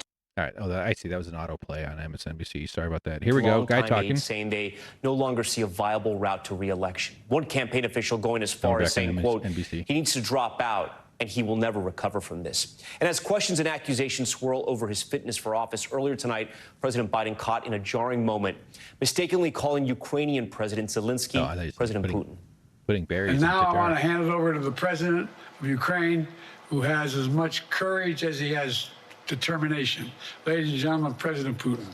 President Putin. He's going to be President Putin. President Zelensky. And this stunning development, NBC confirming that the so Biden sad. campaign is quietly assessing how Vice President... It's like, you know, when dogs are really old and their faces are going gray and they got like the white face and they can tell that they're sort of hard, that they have a hard time moving around and they seem to be even knowing it. They kind of slow down. The elderly dog can't really hang with the younger dogs, and especially a puppy or like a 2 or 3 year old. And it's so sad to see that in a dog when the hair is, you know, their faces. It's amazing. They do go white. They go gray like we do. Like it's so sad. Now my heart's breaking for all the old dogs. I love those old dogs, and they're so sweet, and they're still dogs. And then sometimes they get like a real excitement moment, but they, you know, maybe the treat, the food or something, some for whatever. It's nice. We want animals to experience joyful feelings in their cascading nervous systems. And then, but it's also clear that the old dog can barely jump, and it just makes your heart break because you're like, oh man, those old legs. Look at that big weird knobby thing on the dog's elbow. That's what this was like. This was like watching, or at least that moment there. And at the very end, I thought it was notable that he did take a shouted question from our colleague, Peter Alexander, who asked him about that clear stumble where he incorrectly referred to his vice president as Vice President Trump. And Peter posed that question to the president saying, what did you mean essentially, and did you realize that? And referring back to the point that already we're seeing Donald Trump and his allies and his campaign seize on that moment. And in response, President Biden said to Peter, listen to him. And that is a big message that the whole White House and Biden re-election effort wants to be the takeaway from this news conference. They want to turn the page. They're trying to on that disastrous debate performance and put it back on the. You're giving him a bit of credit for that answer there, lady. Whatever you're, I've never seen this person before. Listen to him. I wouldn't call that a very thoughtful response. I think he was reaching for the last bit of a straw he could grasp onto. He also put it into the context of other foreign policy challenges and really tried. All right. So, okay, let's move on a little bit. I mean, I was going to play the Trump stuff because this was the shit on Twitter that we've been watching a bunch. Let me just check on my OBS here. Oh my God, somebody send me a message. That's insane. That never happens. Loudly and clearly. You already heard this. And now I want to hand it over to the president of Ukraine, who has as much courage as he has determination. Ladies and gentlemen, President Putin. Yeah. Like these little missteps, these little sort of things, Vice President Trump, they're all indications that the synapses aren't connecting the way they should be. Like we all misspeak. I misspeak a lot. I have a brain that is faster than my mouth. I also have a fast mouth. And I often say a word that's not the correct word. I often notice it. I often don't. When I'm editing the show, sometimes I hear myself. I go, oh, fuck, I just said like the totally wrong word. Or like a related word. I tend to load up my library files in like multiple books at a time. So I'll catch the dictionary. I'll just like, my brain will pull a chunk of 4 deaf words that are similar to each other. I don't know. But on any one thing of that, someone says Vice President Putin, no shit, I meant to say Zelensky. Okay, whatever. Bad timing. That's a bad one. But on the grand scheme, if that was Gavin Newsom who did that, you wouldn't be like, well, gosh, look at his fucking brain, old piece of shit. But in the context of what's happening now, it's very clear that Grandpa should be kept away from the stove. We cannot trust this fucking guy because his brain is going. It's important that your brain works. It's important that you have the ability to think and convey your thoughts clearly. Aside from not just on the kind of day to day, we want someone whose mental faculties are all there to make the kinds of decisions that they have to make, but just to communicate and sell the job and sell the and prosecute the case against Trump and win and inspire people to show up and vote for you. This is the biggest layup in fucking history for Democrats, for a political party. Could you imagine something better than the ascendant American Nazi Party, just like with its like feeling its oats behind this horrifying avatar of all things that are terrible about humanity, let alone about American humanity? Donald Trump is, and Biden is the Trump of the Democrats, this narcissistic, crazed maniac who says, "I alone can fix it." That's a Trump quote, but that's what Biden is arguing. Biden is saying he's the only one that can do it. He did say someone else might beat Trump, although he disagreed with that a week ago, and that disagreed with something he had said months ago. So he's inconsistent. But nobody feels inspired by this. We cannot see past the elderliness, and it's not fair. It's not the right thing to do. Did I find that thing I was going to pull up here? So, like, I wasn't even going to go into this. I don't have an issue with Bhaskar Sankara. I read the Socialist Manifesto. I think this guy's nice, and he's a nice guy. I just had some thoughts about this. This isn't really about him. But so someone here, Zeke Emanuel, wrote, for those 75 years and older, it's time to retire from public office. So they're talking about age limits for politicians. Dare I say, I agree with my brother Ari. We need a mandatory age limit for all federal elected officials and all federal judges. No one should serve past 75. Pretty old. 75 is old. 7.5 decades. He says, sure, some people will be capable of serving past 75. But just as FBI agents, pilots, foreign service officers, and board members at some corporations have mandatory retirement ages, so should federal elected officials and judges in a country of 330 million. There are certainly plenty of competent people for these jobs. That's not true. Joe Biden's the only one that's competent. I've seen him eat ice cream. Nobody eats ice cream like Joey V. And practically speaking, a mandatory retirement age is administratively easy and fair.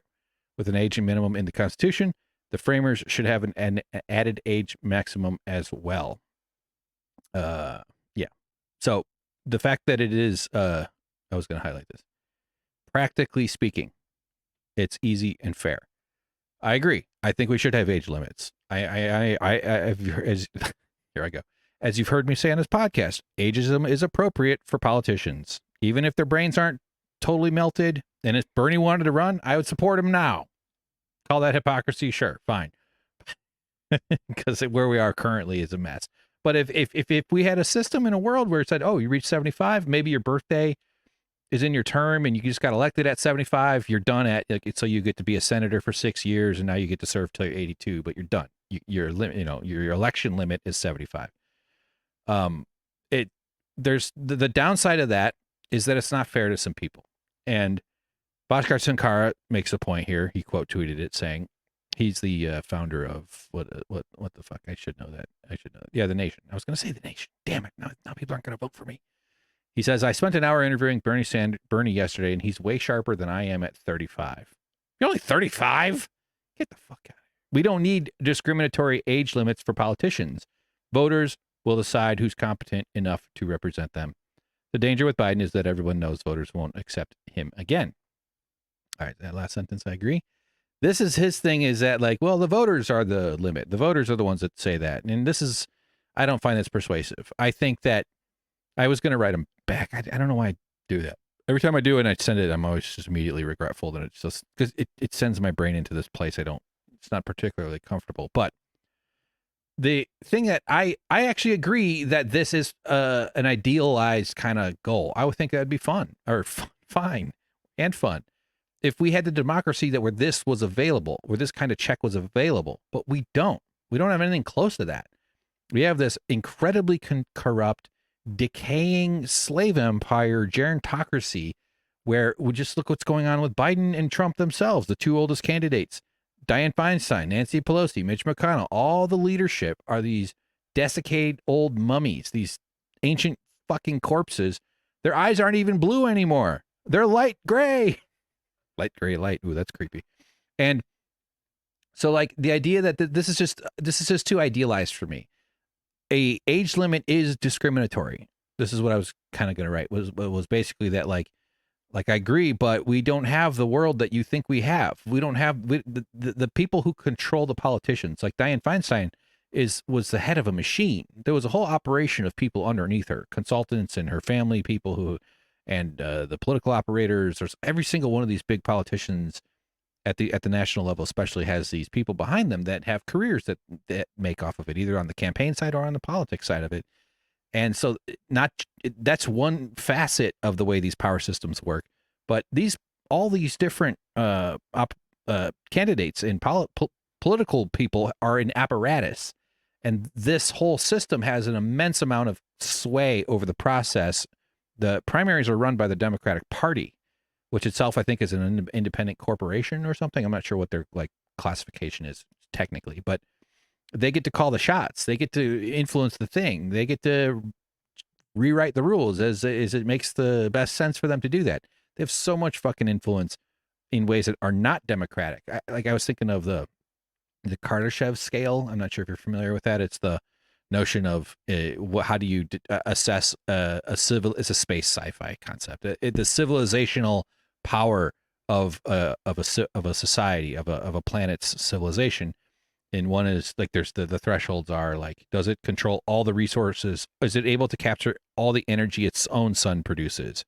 We only capture some of the energy our sun produces. We're pretty small. We're really low on the scale. It's sort of an imaginative concept.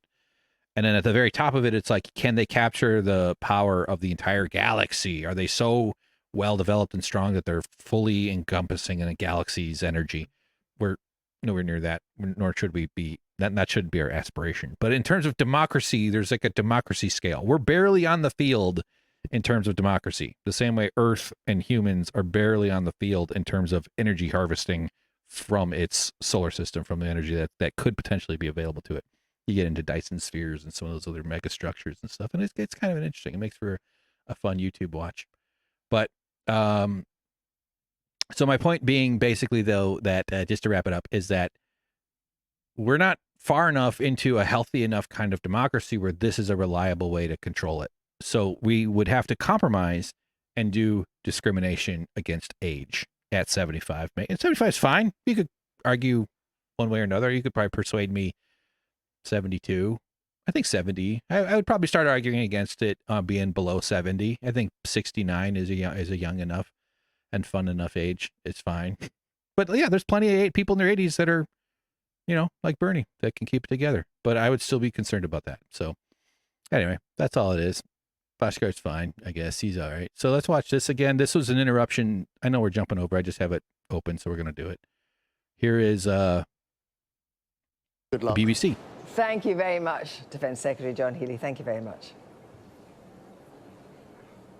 Well, right now, I just want to play you a clip from Joe Biden from the last couple of moments at that closing ceremony of NATO leaders. And now I want to hand it over to the President of Ukraine, who has as much courage as he has determination. Ladies and gentlemen, President Putin. President Putin. What? We've got big President Putin. Good luck. Sorry. Watch Zelensky's face. He nods. He's like, he knows he's going in.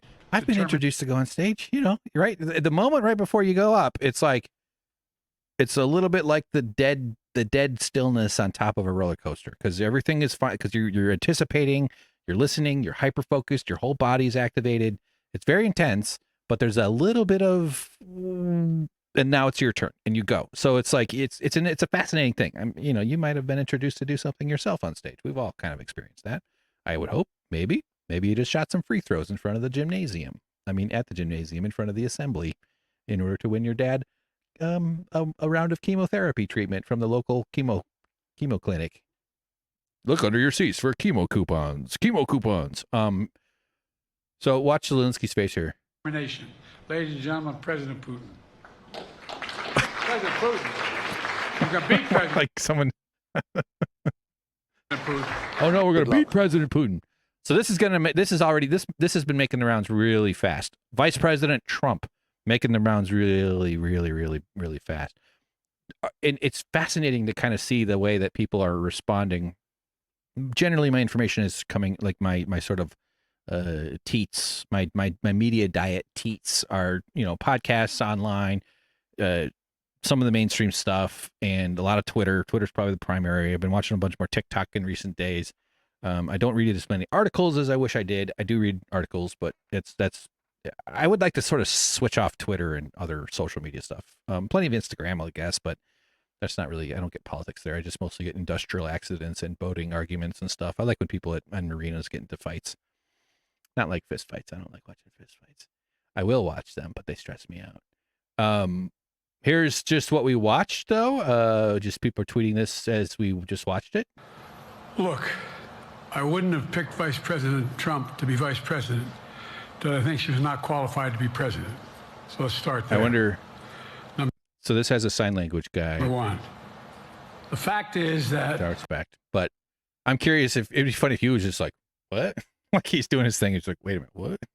But I think that interpreters, sign language interpreters, are very professional types. The consideration. Except for there was one dude in Africa. I think it was South Africa. I'm not gonna look it up, but he was faking it, and it was like I don't know if it was. I'm totally off here. I don't know, but it was a big deal. It was like a Nelson Mandela type. It was an important event. It wasn't just like local something. Crazy shit happens all over the world all the time, and he was doing fake. The Deaf Federation of South Africa has said that that man was a fake, that he was appearing to make communication through sign language, but it was actually meaningless hand movements that he was doing. Now, the South African government is saying it is preparing a statement, but obviously there are going to be very fundamental questions about how this individual got onto the stage close to dignitaries like Barack Obama, world leaders from right across the globe. How did he get up there? I mean, it's a really fundamental question in terms of security, but I think it's also fundamentally very embarrassing, and it will be infuriating, clearly, to the deaf community, certainly in South Africa and around the world. And it's like, if you don't know sign language, that's not something you can be unclear about. You might be learning and maybe not good at it or something. Actually, I knew it. My brain's just firing off here, but I knew some girl in high school whose mother was a sign language interpreter, and she was like buddies with like a deaf group of people, and so they would have meetings, and she would come home, she said, and thinking her house was empty, and she'd walk in, and it would like surprise her that there's like 10 people in there and they're signing, so they're not making noise. So she'd be like, oh shit, it's a good thing. I love that humans figured out sign language. I think it's good. Here's a video, and then we'll just do this as a palate cleanser. What the fuck is this one here? Oh, this is Biden. I wouldn't have picked Vice President Trump to be vice president, but I think she was not qualified to be president. Jesus, it's just gonna hit everywhere. I mean, it's like I say. Oh, I was trying to finish that thought. Sorry, I know. There's a strain of people, of defenders of Biden, of people who seem to be. This is the kind of the weird, and it's been fascinating watching the liberals and the establishment types like the David Axelrods, even the Pod Save America bros are now.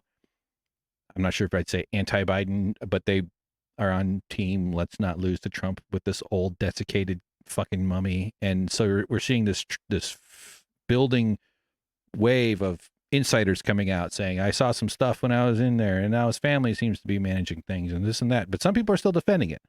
A lot of people still are saying we don't have time to switch over. We can't get the operation switched over, and it's riskier to take on the other one. And you can argue that. I think it's fine to argue that. I'm not even going to say that you're totally wrong. Why the hell would I know that we have a better chance of winning with a different person? I just think that we have a very, very, very, very high chance of losing with this specific fucking guy. And there's plenty of time to make the change. I don't care how complicated it is. Figure it out. And it'll energize the base. And nobody's excited for this guy. Nobody's excited for this guy. But one of the refrains you see over and over and over is they're not covering Trump. It's not fair. Why are they holding Biden to such a standard when they're not doing anything about Biden about Trump and how horrible he is and his obvious cognitive impairments and his obvious terrible gaffes and the horrible things he says and why aren't they covering Project 2025? Don't they realize that they're just helping Trump by focusing on Biden? I think there might be a little bit of fairness to the critique that the media is profit motivated, and this is getting a lot of attention. Fuck, it got me to put on my stupid shirt. I don't have that many shirts I can wear anymore because I've gotten too fat, which is sad for me. But that the media definitely has an incentive to sell stories and sell clicks and sell news and sell ads and get you to pay attention so that you can, make the money on. So they're making money off of it. I think that's fair. I think that applies to almost every other situation, and that critique is vast and worldwide and needs to be reconciled or dealt with. We should have publicly funded media. We should have community funded media. We should have available media for upstart. It's all over the place. The death of local journalism is utterly horrible, absolute tragic. All the corruption, all the stuff, all the little tyrants all over the place that are getting away with stuff that aren't being investigated. And those sort of things serve as feeder streams for the bigger ones as well. So it's just the whole system is shifting around. But a lot of people are very frustrated that they're not focused, that their focus is so heavily on Biden currently than it is on Trump's impairments. And I forgot the point I was going to make about that, but I've noticed that a lot, and it's been kind of interesting to watch. And I don't know. I'm always thinking about how do you get people to change their mind? Like, what are the conditions that get someone to say, I was wrong and now I think differently? For a lot of people, it might be like, I never liked pickles, and then I tried them, and you know what? I like pickles now. That's fine. That's a fairly safe thing to change your mind about, a food taste. Political opinions, or your parasocial fandoms, or so much of, I think, the inertia that we struggle with in order to get these systems to move around is that because we have conditioned ourselves to attach our ego and attach our sense of identity and the kind of self-assuredness that we're supposed to be always on display to indicate that, or to prioritize that in its, and it serves as a inhibitor to people changing their minds. I'm just thinking this out loud right now, so I'm fumbling through it. I haven't, but so I'm always kind of curious as to how that process works. Yeah, and political communication is incredibly complicated too. I could go. There's AOC came out, and like the Bernie is still in support of Biden, and AOC was, I don't know where she is after this event here. Let's just see on Twitter here if anything big has happened. Like something crazy. Who knows? Yeah, like here's someone I really like, actually. I met her. This is Natalie Scher. She does a good job. She's a writer. She and her husband, I think he's a doctor, and they do like healthcare advocacy and stuff. But I met her in Chicago at an open mic many years ago somehow, and managed to she asked me about podcasting advice like years back or something like so. But she's someone whose opinions, I think she's a really good writer. She writes nice long pieces. But she wrote here, I'm seeing some weirdly positive comments about this presser, and they're completely delusional. If anyone thinks that rambly, sleepy, pause-filled performance projected a scrap of vigor or vitality, they're living in another planet. Just repost that one real quick. That's where we are, though. This is the stuff that I think is why the debate performance was such a game changer, is because you didn't see that with your eyes. You saw that with your instincts. When someone is past their expiration date and you need to start maybe taking away their car keys. I'm starting to get near that with my own parents. They're still not anywhere near having their car keys taken away, but I am very much like my brothers and I probably should start talking about, just to make sure we're communicating, because mom and dad are in their mid 70s now, and who knows, things can go somewhere. My dad's currently got cancer anyway. He's stressed out about that. He's got healthcare. He's fortunate to receive treatment, so it's looking pretty good. Damn it, I'm about to cry. But so it's scary. And but what you saw with Biden in at the debate was not an opinion, not arguable. It's really not something that you can go, oh yeah, you just see it differently than I do.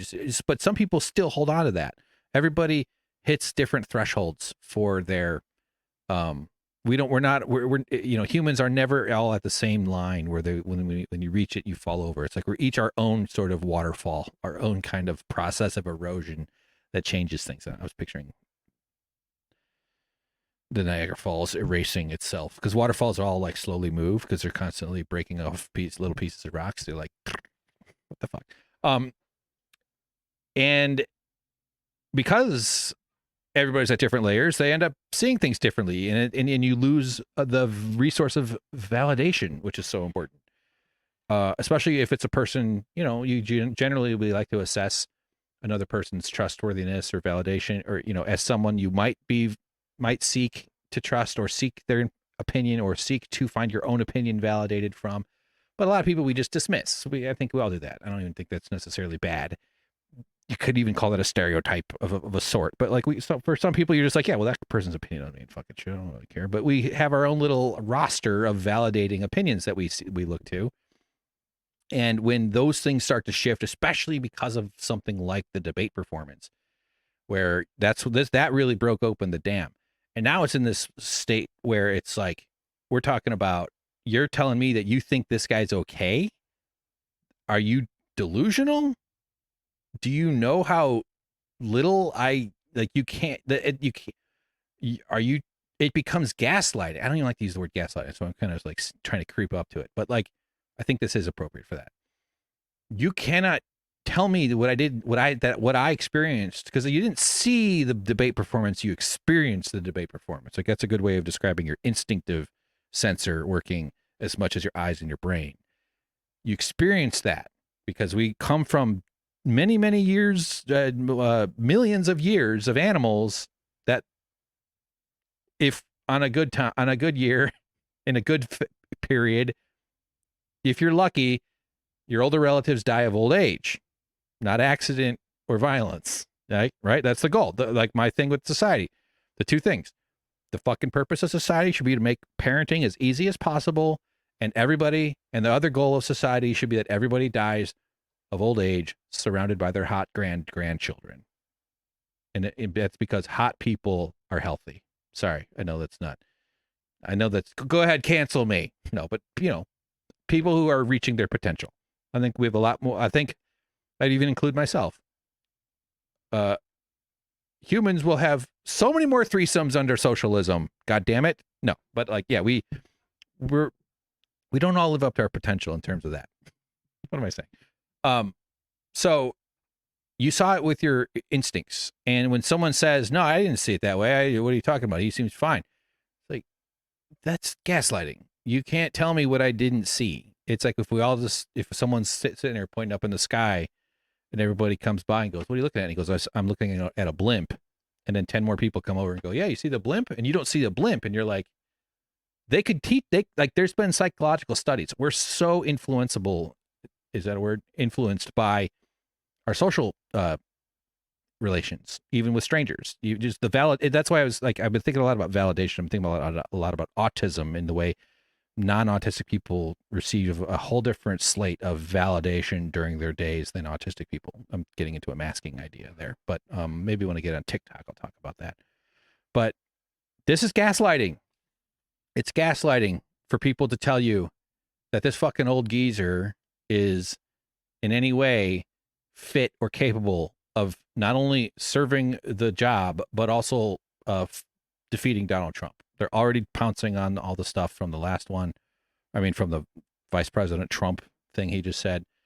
So it's not opinion, it's gaslighting to do that. And then you end up that the person trying to gaslight you doesn't even necessarily know they're gaslighting you. They just might have that opinion. At least argue that you don't think he could win because switching would be too much. That's a fair argument. I'll give you that one. All right, so let's watch this. Then we'll do this goofy one. You can actually see here, Gareth Reynolds had retweeted it just underneath that one. He hosts a podcast called The Dollop with Dave Anthony, fun history comedy podcast. Here we go. This is a Trump supporter though. This is what Joe Biden is up against. Trump 2024. Y'all already know who we voting for. Vote for my uncle. Period. Trump 2024. Trump say the USA. MAGA. He's got a mannequin in the. Wow. Okay.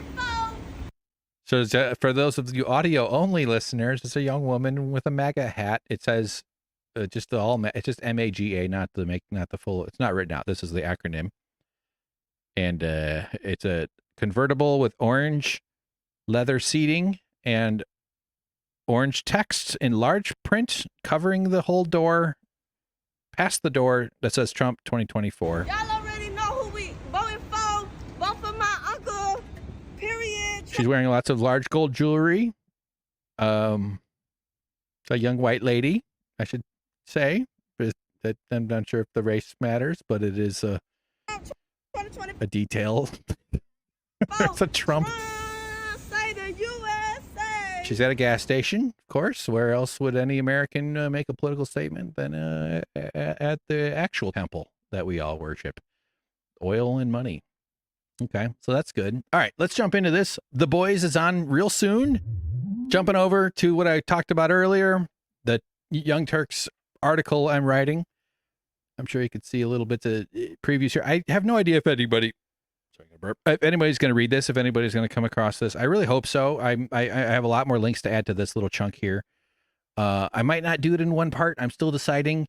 3-part series, or it's like I said, it's super long. But if you're going to read 11,000 words, what's the difference if you have to click a link? The only thing is like navigating. If you like, so I'm trying to think, if I keep it long, how do I make sure that it's easy for people to get back to where they want to be? I should write a 2,000 word thing. I should write. This is a version of the podcast I did about it, about some of this other stuff before, where like I really just need a 3-minute cut, not a 3-hour cut. So this is long. I don't know if I'm going to stick with this headline. I get into a bunch of stuff about Cenk Uygur's beliefs about health insurance and stuff. So what I'm detailing though is this stuff here. This is this crap that I've been waiting years to talk about. I've already talked about it a little bit, but this article will lay it all out. I have screenshots of the contract and snippets, but I can provide evidence for all the other paperwork. I was hired and they made me sign an independent contractor agreement that said I was an independent contractor and would receive 0 benefits. The home of progressives for full-time video editing work. But yes, the home of progressives hired me to do full-time video editing and required that I call myself an independent contractor who would receive 0 health insurance, zero benefits completely. That only lasted for about 8 months, which is very long and was very stressful, and is when the unionizing started, or woke up, I should say, because I plotted during that time to do it. They changed my classification to part-time temporary in June of 2019, which still included 0 benefits. So like they just messed with the classification, and eventually they called me part-time regular. By the way, I was not working part-time and the job wasn't temporary. And then finally there was a third classification when I was hired in October of 2019 after working full-time since October of 2018. And the story Cenk Uygur told his audience is that Nancy Pelosi wanted to mess with his campaign, and therefore she dispatched her minions to start a union at the Young Turks, which he would then union bust. So I get into all this in this article. That's why it's so long. And I've been taking a lot of care and time and reading it a bunch, sharing it with a few friends just to get some perspective, and just being like, because this is sort of putting TYT on blast for this stuff. I don't know if anybody's going to care. I think I overestimated how many people would care about the union thing in terms of the left. Certainly my reach is tiny, and I've been slow and kind of doddering putting stuff out. And so it's been a hard time, and I'm far from having exhausted all possibilities with that, but it still has been like, yeah, I guess not every leftist gives a shit about labor. Like labor lefties do, people who are like, that's their kind of bugbear, their pommel horse, so to speak. And that's okay too. Like there people kind of land on their different parts of the, flower, so to speak. People are drinking different nectar, I guess. So that's okay. But I kind of maybe had overestimated how much the left would want to do this. But it's also very early for me to really say that. So the thesis of the film is that the false narrative was a lie intended to prevent scrutiny into Cenk's employment practices. That's what I'm calling out. That's the thing I'm sticking my neck out about. Cenk's employment practices are fucking rotten. And it was horrible to be treated this way at the Young Turks. So let's scoop up real fast. I wanted to just do one. Yeah, here we go. So after the first chunk, it's like 1,500 words just on the goddamn preview. It was sort of, we can scroll it here. Let me. All right, so let's just scroll it down to this one part. This is kind of just the beginning. I just sort of get into sort of the concept of why would you lie? Like, why would somebody not want to explain why their workers unionized? Like, most bosses don't want to answer this question. Why did your workers want a union? Because the answers to why workers wanted a union is usually going to not reflect well on the boss. So we live in a world, though, where these companies are owned by massive conglomerates and corporations. And, you know, Howard Schultz is probably one of the few union busters you might be able to name. But the union busting is always happening. There's often little ones that get called out. No Evil Foods is one that's gotten some attention that I've seen, because it's this company whose premise was that they don't do anything evil. They're called No Evil Foods, and then their workers unionized, and they did a bunch of shitty union busting, and they've had some vocal people coming forward about that. In fact, I want to reach out to them and say, hey, I'm also in that camp. I would love it if other TYT people came forward too. That would be cool. That would be validating in a lot of ways. So I just kind of been working on this thing, and the question, this is sort of the setup of like, why would you not want your workers to answer union? But if you're Cenk Uygur, of all people, you definitely don't want people. You'd rather the story be he got fucked over by Nancy Pelosi than he was fucking over his workers and they did something about it. There's a difference there, and he doesn't want people. So that's the argument I'm making here.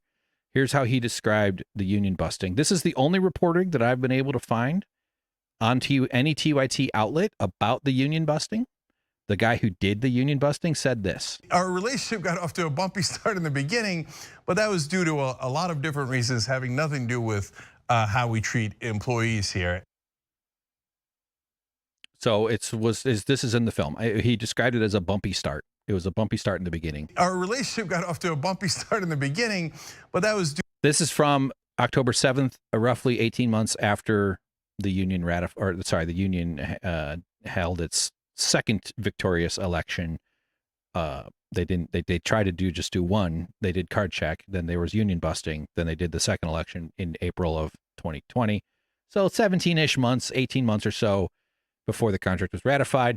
That itself is a union busting tactic. COVID was kicking in too, so they had to do it remotely, which I understand made things take a little bit longer. But when you get 18 months of negotiation time, guess what you're not doing during those 18 months? I'll do a Biden here. You're not paying union rates. You're not paying union benefits. Now, I was wanting to get into the union because I got zero benefits, 0 paid days off, 0 paid holidays, 0 bonus, no benefits. So I write a bunch about this stuff. I kind of just get into kind of like I'm trying to be actually fair and say they were suspicious, and it's made sense that they were suspicious. And if it were something like, here's a clip from the film. Then, on December 12th, Cenk proudly announced he scored a huge endorsement from then presidential candidate and legendary hoopster, Bernie Sanders. Bernie Sanders endorsed me. I love that basketball hitting the hand sound. Isn't that just like a nice noise? Bernie. Legendary hoopster, Bernie Sanders. That's just a satisfying kind of snappy sound. And so I kind of get into the political. This is why there's so much stuff about the campaign in there, because I found that to be just super interesting. And it's a relevant piece to my case that I'm making, that they had every decent right to feel suspicious. Okay, fine. Even though it's completely implausible and wildly weird and dumb, it doesn't take a lot of thought to realize that there's probably a more rational explanation, which is that the workers were fed up with their working conditions. That might be why, as I say up here, shitty bosses are the #1 cause of unions. You know, how I say here in this little summary thing, like the concept of leverage, how cowards gain it, and why Cenk Uygur is a shitty boss. Oh, I got to put an A in that. Shitty. Geez. See, I told you it's not. It's the reason I haven't put it out yet. Is a shitty boss, which happens to be the #1 cause of unions. I could probably argue about that, but that's not. So I got little gifts from the video. There's still, I'm going to give it another couple rounds. And so after we sort of go through this initial part, describing what it would have been like if it were a mistake, if they had actually just said, oh, fuck, we actually screwed up. We didn't, it wasn't Nancy Pelosi. Or maybe they just don't think it's an important enough story to correct. That's a little bit strange. If you heard about, just pick a different company. If some other media outfit was spreading lies about its own workers, would you think that's important or not? yeah, it's noteworthy. It's interesting. If it's the media company that's supposed to be about honesty and fairness and openness, run by the self-appointed champion of the progressive cause, Cenk Uygur, that seems relevant. So I'm giving them space to say it was okay. It would have been okay if they had fixed it. If they had said, you know what, we could have done something. We were wrong. We looked into it, and and time would have washed the blemish away. Didn't happen. It was aggressive ass union busting. Cenk is a fucking capitalist. He doesn't believe in card check. Like, if you've seen the film, you've seen him say that. And they didn't do fact checking according to my sources, who you could probably figure out who my sources are. Not that I, maybe they did. And I, so if that's the case, then I will definitely update my information and how I tell the story. But they didn't treat it like it was a mistake. They did the union busting and then they covered it all up. And I'm saying here, this is the opportunity pit. They didn't want these questions asked. Why did your workers want a union? Why did they organize in secret? Are you a bad boss? This is the thing that I'm getting at is Cenk. This phrase here, a boss who treats his workers poorly, that's Cenk's words. Those are Cenk's concerns, which is in the video, but I'll jump ahead here to here. One of the union busting emails. These are all available, by the way, on Alex Thompson's Twitter. He's the writer who wrote the political piece. So these are all publicly available. Where he fretted that he would be known as a boss who treats his workers poorly. So I'm presenting this as what Cenk is doing here. What he was trying to do was prevent the world from finding out the kind of person he is. He doesn't want to know people. He doesn't want people to know that he's the kind of guy that when you get hired by him, he'll make you sign an independent contract or agreement that says you will not be considered an employee. The role that I was taking, and I can prove this, the person who left the job was called an employee on Friday. On Monday, it was now an independent contractor role with zero benefits. The person got benefits on Friday. They switched roles. The position was open. They called me up because they knew I was a good editor. And it was literally a 60-second job interview. It wasn't an interview. It was just, I knew the guy. He said, do you want to come in on Monday? Yeah, sure. See you on Monday. Awesome. I'm desperate. Definitely. And as I explained, I signed it because I hoped it was a temporary thing. I figured after a few months, maybe they just want to test it out, see how it goes. And then but months and months and months went by. Cenk Uygur goes on and on and on about healthcare and about paid leave too. I don't even mention the paid leave stuff in this article, but you'll see him say it all the time. About other countries have paid family leave.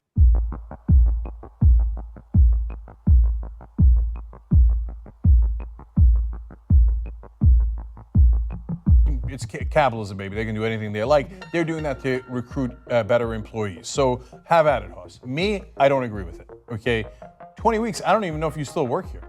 Okay, so I'm a jerk. Okay, that's 5 months, dude. I forgot who you are. Okay, so I'm sorry. That's too lib for me. It's too lib for me. Okay, I think 6 weeks is right, and people can't go without getting paid for 2 weeks, let alone 2 months. That's impossible. You talk to executives, if they're not making those decisions, they're just a rando executive, and you told them that other people don't have paid sick leave, they wouldn't believe you. They're like, well, what happens if you get sick? Or they make you show up to work. They're like, no, there's no way that's true. And we live in the same country. Yes, and jerks like this, and I'm trying to be as polite as possible. The guy we're talking about in Pennsylvania, he's like, I don't care. No. Real freedom means the freedom to work on your deathbed and be fired if you don't. That's who these Republican barbarians are. They hate you. And this is not about bums. These are all working people. They hate the working class in this country. Honestly, every break that workers have gotten in this country's history weren't just handed to them by corporate CEOs looking to do the right thing. They're not gonna do the right thing. They're gonna do what they wanna do in order to provide returns to their shareholders, to make profit, and they wanna cut costs, right? So of course they're not gonna pay for sick leave. They're not gonna wanna do it out of the kindness of their own hearts. The reason why we have the weekend, the reason why we have any, worker or workplace regulations is because it was fought for by organize labor. The Republicans don't want you to have paid sick leave in the middle of a pandemic. They say that you should not be able to take 1 day off if you're a working class man in America. Now you give all that BS mythology fables about, oh, I'm from Scranton, Pennsylvania, I'm regular Joe. Regular Joe stands up for a guy who can't take a single goddamn day off. He doesn't want the paid sick leave. Not giving you paid sick leave saves them money. So that's why they bribe the politicians who say you can't get paid sick leave. There, I made sense of it. It's so easy. 1 in 4 women in the United States actually return to work within 2 weeks of childbirth. 2 weeks. There are some cases in which people will take leave, but it's not paid. So if you have a baby and you decide, like, I want to spend a few months with my child, more often than not, American workers have no choice but to take that time off with absolutely no compensation. Well, the numbers are right there. In fact, that's more updated numbers than the one I just gave you. 83% of you have no choice at all. Either you will not get paid or you'll be driven back to the mines. I'm sorry, driven back to freedom. So they're saying it's really cool and brave and tough to go right back to work after you have a baby. Or, by the way, even when you're sick. Oh, you have a broken collarbone. Come on, we gotta go save the world. What are we saving the world? The guy's working at a chicken factory on the assembly line. Were he saving the world? No, you just want him to go back to work so you can make more money off him. Exactly. Right? Oh, he's got a broken collarbone? You don't give a damn. You're like, oh yeah, be tough, so I can make more money off you. So my corporate donor can give me more money and pay you as little as possible, and then pretend that it's cool to go back to work. I'm a mother of 4. I delivered one of my children in the front seat of my truck because as a mom of 4, we got things to do. So 80% of you, if you have a kid, you gotta go back to work right away. Oh, you wanna take time off? No, it's unpaid. Go starve. You and your baby can go starve. On average, the rest of the world, developed world, has 29 weeks of paid family leave, maternity leave. 29 weeks, can you believe it? That's on average. Half of them have more, because that's what civilized countries do. Uncivilized countries go, oh yeah, man, I delivered my kid in the front seat of my pickup truck because we have no health care in this country. Many studies have indicated the vast majority of Americans do want paid family leave. 82% of Americans want paid maternity leave, making it as popular as chocolate. Focus on what they really represent: corporate rule, and essentially forcing Americans to live hideous lives where they don't get to spend time with the children, even the children they were forced to have as a result of their draconian policies on reproductive rights. John's about to show you the numbers that other countries get. Actually developed countries, not like the banana republic that we live in, under goddamn corporate rule, and you hate corporate rule. So why is every single Republican politician saying, I love it, I love corporate rule, I don't want you to have paid family leave, screw all my voters? Why don't you do an uprising over that? And the last number is 2 billion. 2 billion a day is what the strike would cost the entire economy. That's why they say, oh, we can't have a strike. So I remember wrote in, they said, oh, apparently the workers are worth $2 billion a day. Yet all of Washington just said they're worth nothing and should get 0 sick days that are paid. So, okay, we have our answer. The workers are invaluable, and Washington doesn't give a goddamn about them and will screw them at every turn, including the Democrats. Everyone in Washington, including every reporter, knows that. They just all choose to lie to you and play this kabuki theater for you guys.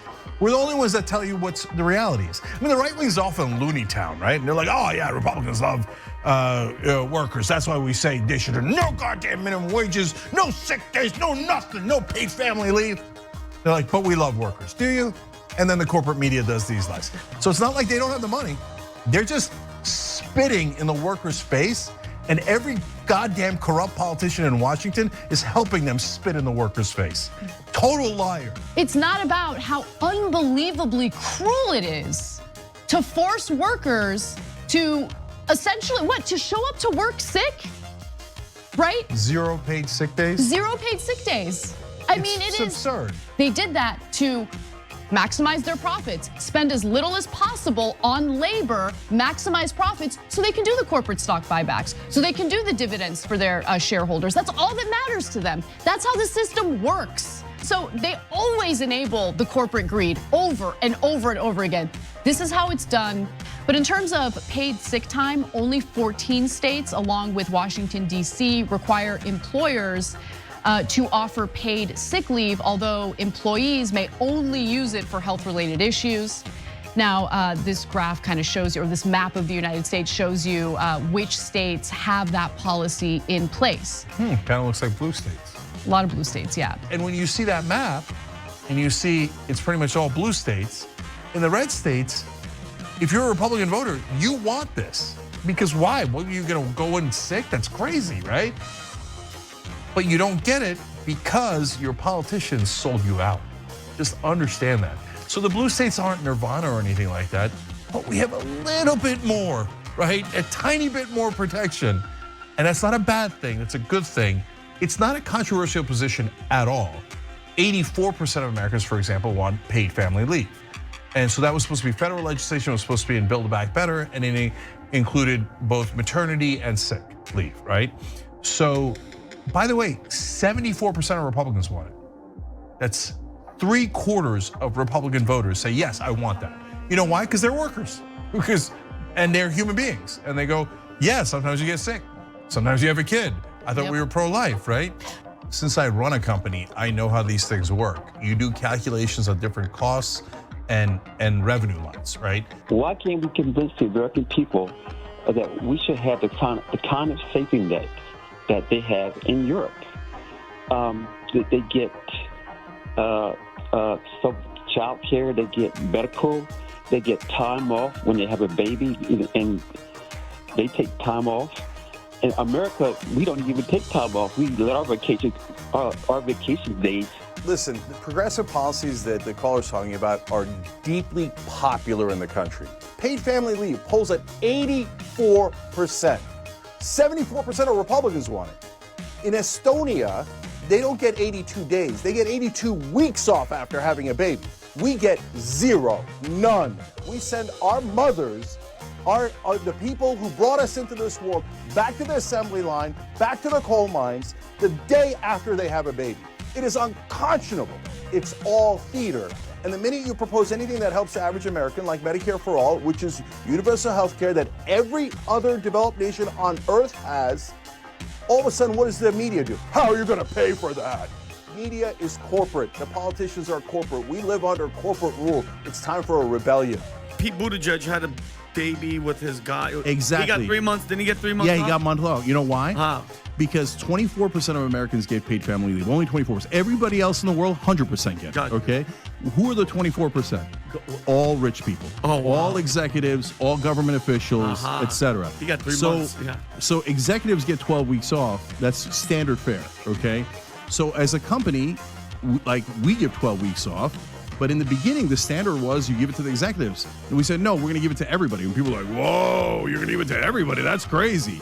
Because it's in the corporate mindset that you don't do that for the average American. Polling shows that 74% of Republicans want paid family leave. And out of the 8 people that had a clear opinion, 75% of them, 6 out of 8, said they wanted paid family leave. Where he said he used to be a Bernie supporter, now he's supporting Donald Trump. And because he wants the Workers' Party, an outsider party, populist party, anti-establishment party. And paid family leave makes corporations pay for for some number of weeks off, 12 weeks off, when someone has a baby. So if you're a populist, you want moms to be able to take care of their baby for 12 weeks. It's not too much to ask for, right? And so that's why the populists say yes. The corporatists go, I don't want my beloved corporations paying for a single day off. No way. Back to the mines. So we're asking you to sign a paid family leave petition. And a lot of you have already signed it. So go to tyt.com/petitions, sign this one. And I'm asking, by the way, right-wingers to sign this too, because right-wingers agree with us. The whole country agrees with us. Pass paid family leave. And then if you want, take it to Trump. Take it to Biden, take it to anyone you like, and say, why aren't you doing something that the overwhelming majority of your voters want? Because if people hear my message, they're like, yeah, wait a minute, paid family leave, that's moms taking 12 weeks off after they have a baby. It's at 84%. Why don't the Democrats even try? Paid family leave polls at 84%, and he won't fight for it. If you can't get something passed that's at 84%, you're not a very good politician. So go and sign it at tyt.com/petitions. Passing paid family leave should be a layup. Right now, the Democrats are proposing these bills that are so popular just to have the Republicans vote against them. Why not propose paid family leave? Do you know what it polls at overall in a different poll that I saw? In fact, in a number of polls that I've seen, 84%. So, and the poll that I always use shows Republicans supported 74%. So if 3/4 of Republican voters want it and 90% of Democratic voters want it, why don't we have it? Because we don't live in a democracy. I don't think you'd be shocked to find that Americans from both sides of the aisle want paid family leave because they want to spend time. Like, what is the point of life, really? To just work all day? Is that the point of life? I mean, I know in America, that's what it's turned into, right? Just to make ends meet. That's all Americans are expected to do. But when are we supposed to enjoy life with our families? I'm old school, and I didn't take a lot of paternity time off at all. Plus, I run the company, so it's kind of not optional, right? It's one thing when I say, hey, I'm going to take X number of paternity days off. It would be a different thing if when John took paternity days off, if I was like, can you believe that guy's taking time off? Yeah, of course I can believe it. And that's your job to protect the people who actually want to do that. It's the law and it's moral, it's decent. To Fox's credit, they do offer the benefit. Let's take a look at the next graphic. So they do offer holiday time off, sick time. All eligible employees will be granted sick time hours equal to twice their standard work week hours, accrued to a maximum of 72 hours. Or 9 days per year. Fox has several leave programs, including short-term disability, family and medical, paid paternal, bereavement, jury duty, and military leave. For example, paid family leave polls at 84%. And a huge percentage, about over 90% of Democratic voters, and amazingly, even 74% of Republican voters want paid family leave. So Joe Biden, can you please introduce paid family leave? It's a layup. For God's sake, when are we finally going to deliver for the voters? Give them higher wages through increasing minimum wage. Give them paid family leave. Give them universal health care. And the Democrats always say, oh, yeah, sure, we'll do it. Wink. And then they come in and they don't do anything. And then they go, why won't they vote for our incumbents after we betrayed every single thing we said we were going to do? This is not rocket science. And our trademark is honesty. So I'm keeping it real. We have awesome benefits. Wink. Well, I didn't have paid fucking family leave at his company. It says it right here. It's in here somewhere. Any benefit of any kind. No vacation and holiday pay, sick leave, leaves of absence, health and welfare benefits, including coverage for medical, dental, vision, accidental death, and disability, long-term or short-term disability, or life insurance, severance benefits, retirement benefits, including pension or thrift plan contributions, and or any other benefit of any kind or nature provided to its employees. And he's the dude who goes out in public and talks about parental leave and health insurance. So I get into who the guy is, and we talk about what his politics are, kind of. I mean, I wasn't trying to give the whole Cenk Uygur story. It's fine for him to do that. But as I say in this first paragraph here, those familiar with Cenk Uygur's politics would likely describe him as a strong proponent of Medicare for all. Easily one of his top 3 issues. He claims he's for it all the time, though that becomes difficult to believe considering he's not even for Medicare for all his workers. Not that they had Medicare to hand over to us, but so he goes on, he has used this word barbaric a lot to describe, if you just search his Twitter and type in barbaric, he uses it all the time. This is just one of many examples where he says, if you don't have health insurance in America, we let you die. And I make the point that, let me get back to that. So then when he's running for president, this politician running for fucking president, this was in November of 2023. This invited to this College of Charleston to talk. They call it the Bully Pulpit series, which is very nice. And he says this. We're the only ones that are barbaric enough that live under corporate rule where we say, no, if you didn't have enough money for health insurance, we're going to let your kids die. And I would fix that immediately. if he were president, make sure that any people didn't have to die or their kids die from not having health insurance. And he's a guy who hires people and makes them call themselves an independent contractor, and then they don't get health insurance. That's who Cenk Uygur fucking is. That's who this guy is. So I make this case. Here's another one. This is a political. There's so many examples because the healthcare thing is one of his big things. It's his whole deal. Here's him debating fellow employer and barbarism decider Ben Shapiro at Politicon in 2017. If you don't have good health care, you die. He's right. Even bad health care, you die. So I kind of make the case that this is barbaric. I'm adopting his standard for what this means, you know? And so I just get through the work, you know. It's a little bit, I don't know how, I don't know. It's probably a little over dramatic at certain parts of this article, but I was fucking scared, man. I have mental health issues, and I talk about that a lot in this thing too, about like not having a job and the stress of being out of work was really bad for my fucking health. It really caused a lot of problems for me, and I was really worried. I have the kind of health, when I say that, I'm sure you probably understand what I'm saying.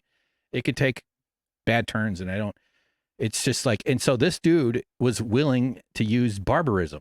The barbarism the barbarism that he goes on in public and says is bad, he uses at his office, which is how I sort of arrive at the concept of leverage, which is like 8,000 words from this. So, yeah, I'm going to put this out there soon. I'm just previewing it here because this whole intro stuff. And I also talk about how I wanted to help. I gave them opportunities to fix this. I met with HR and I said, I have issues here. I get into like some of the work that I did. A few different stories here. This one's funny. Steve-O, y'all remember, I did a Friday post game with him. I'm not sure if this is the one where he said it.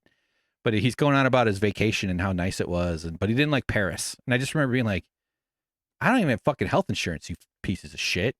And not that it was his necessarily, but he was an executive, so it would have been appropriate. And yeah, that was weird. That was a goofy one. But I was trying to fix this. Sam Seder even makes an appearance. Why would a company call themselves? Or why would a company do this? Is there a benefit to classifying somebody as not an employee? What's the benefit for an employer to not make me an employee and to do what some people call misclassify? Employers can save a lot of money and avoid a lot of liability by classifying workers as contractors rather than employees. By some estimates, it's a 30% difference when you consider costs like payroll tax. But payroll taxes are the most regressive tax there is. After a while, the rich stop paying for them entirely. So it mainly hits the middle class, the working middle class. That's Josh Edelson, labor reporter for Bloomberg. So as I was saying, and then we're done. I gotta go. I gotta watch The Boys. Meeting with human resources. I gave them a chance. I gave them 2 chances. I asked to be properly compensated for the work that I had been doing. It felt like they were stealing from me.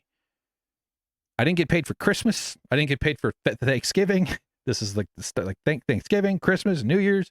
I didn't get paid for all the other holidays they pay for, Labor Day, 4th of July. The first paid holiday I got was 12 months after I started working, when I was under the 3rd classification. And this was why we started the union. There was actually some other stuff. There had already been contact with IATSE about a year prior.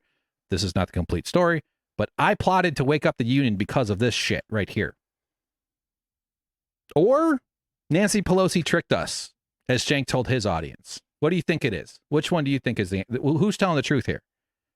Cenk needs to fucking come out and correct and apologize this stuff. They should all be called out for this. Every host on TYT should do a story about this. They're never going to. I wanted to help. I was trying to get them to fix it. It mattered to me. It meant a lot to me. I thought they could fix it. Like right here, I was saying, like this is my meeting with HR where I was like, why are you doing this to yourselves? Don't you guys understand this is a bad thing to do? Also, it's really unfair to me. I put a little humor in there, by the way. And I'm not joking. I do love Adele. And Adele is quite a singer. Oh man, she really belts it out. I love it so much because it did. This is true. TYT mattered to me. I worked there a lot. I helped build their reputation. My job included protecting the company, and I wanted them to fix it. They could have fixed it.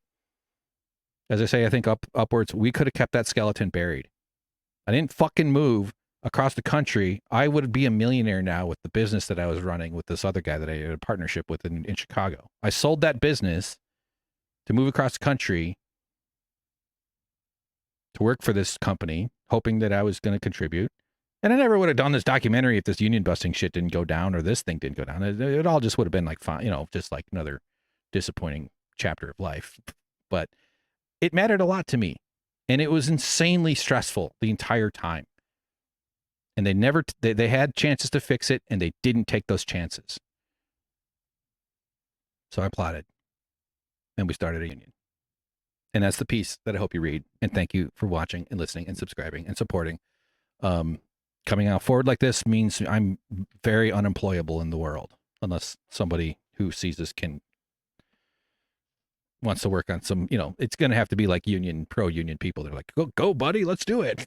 Because I seem like a complete crank because you're not supposed to step out of line like this. This makes me look like an insane person. I'm going to pay far more of a price just coming out about it than they ever will, you know, but this shit was wrong. It was wrong to treat somebody like this. This is an independent contractor agreement. I was working full-time fucking hours alongside people who were doing the same job who were receiving benefits. And it pissed them off. Like the final, here, let me just do it faster. Daily Wire. If you don't want workers who might unionize, be the fucking Daily Wire, man. Like that's the thing. Like why would you just, it's just so mind boggling. I still can't get my head around how amazingly dumb it was. Because it's not that much money.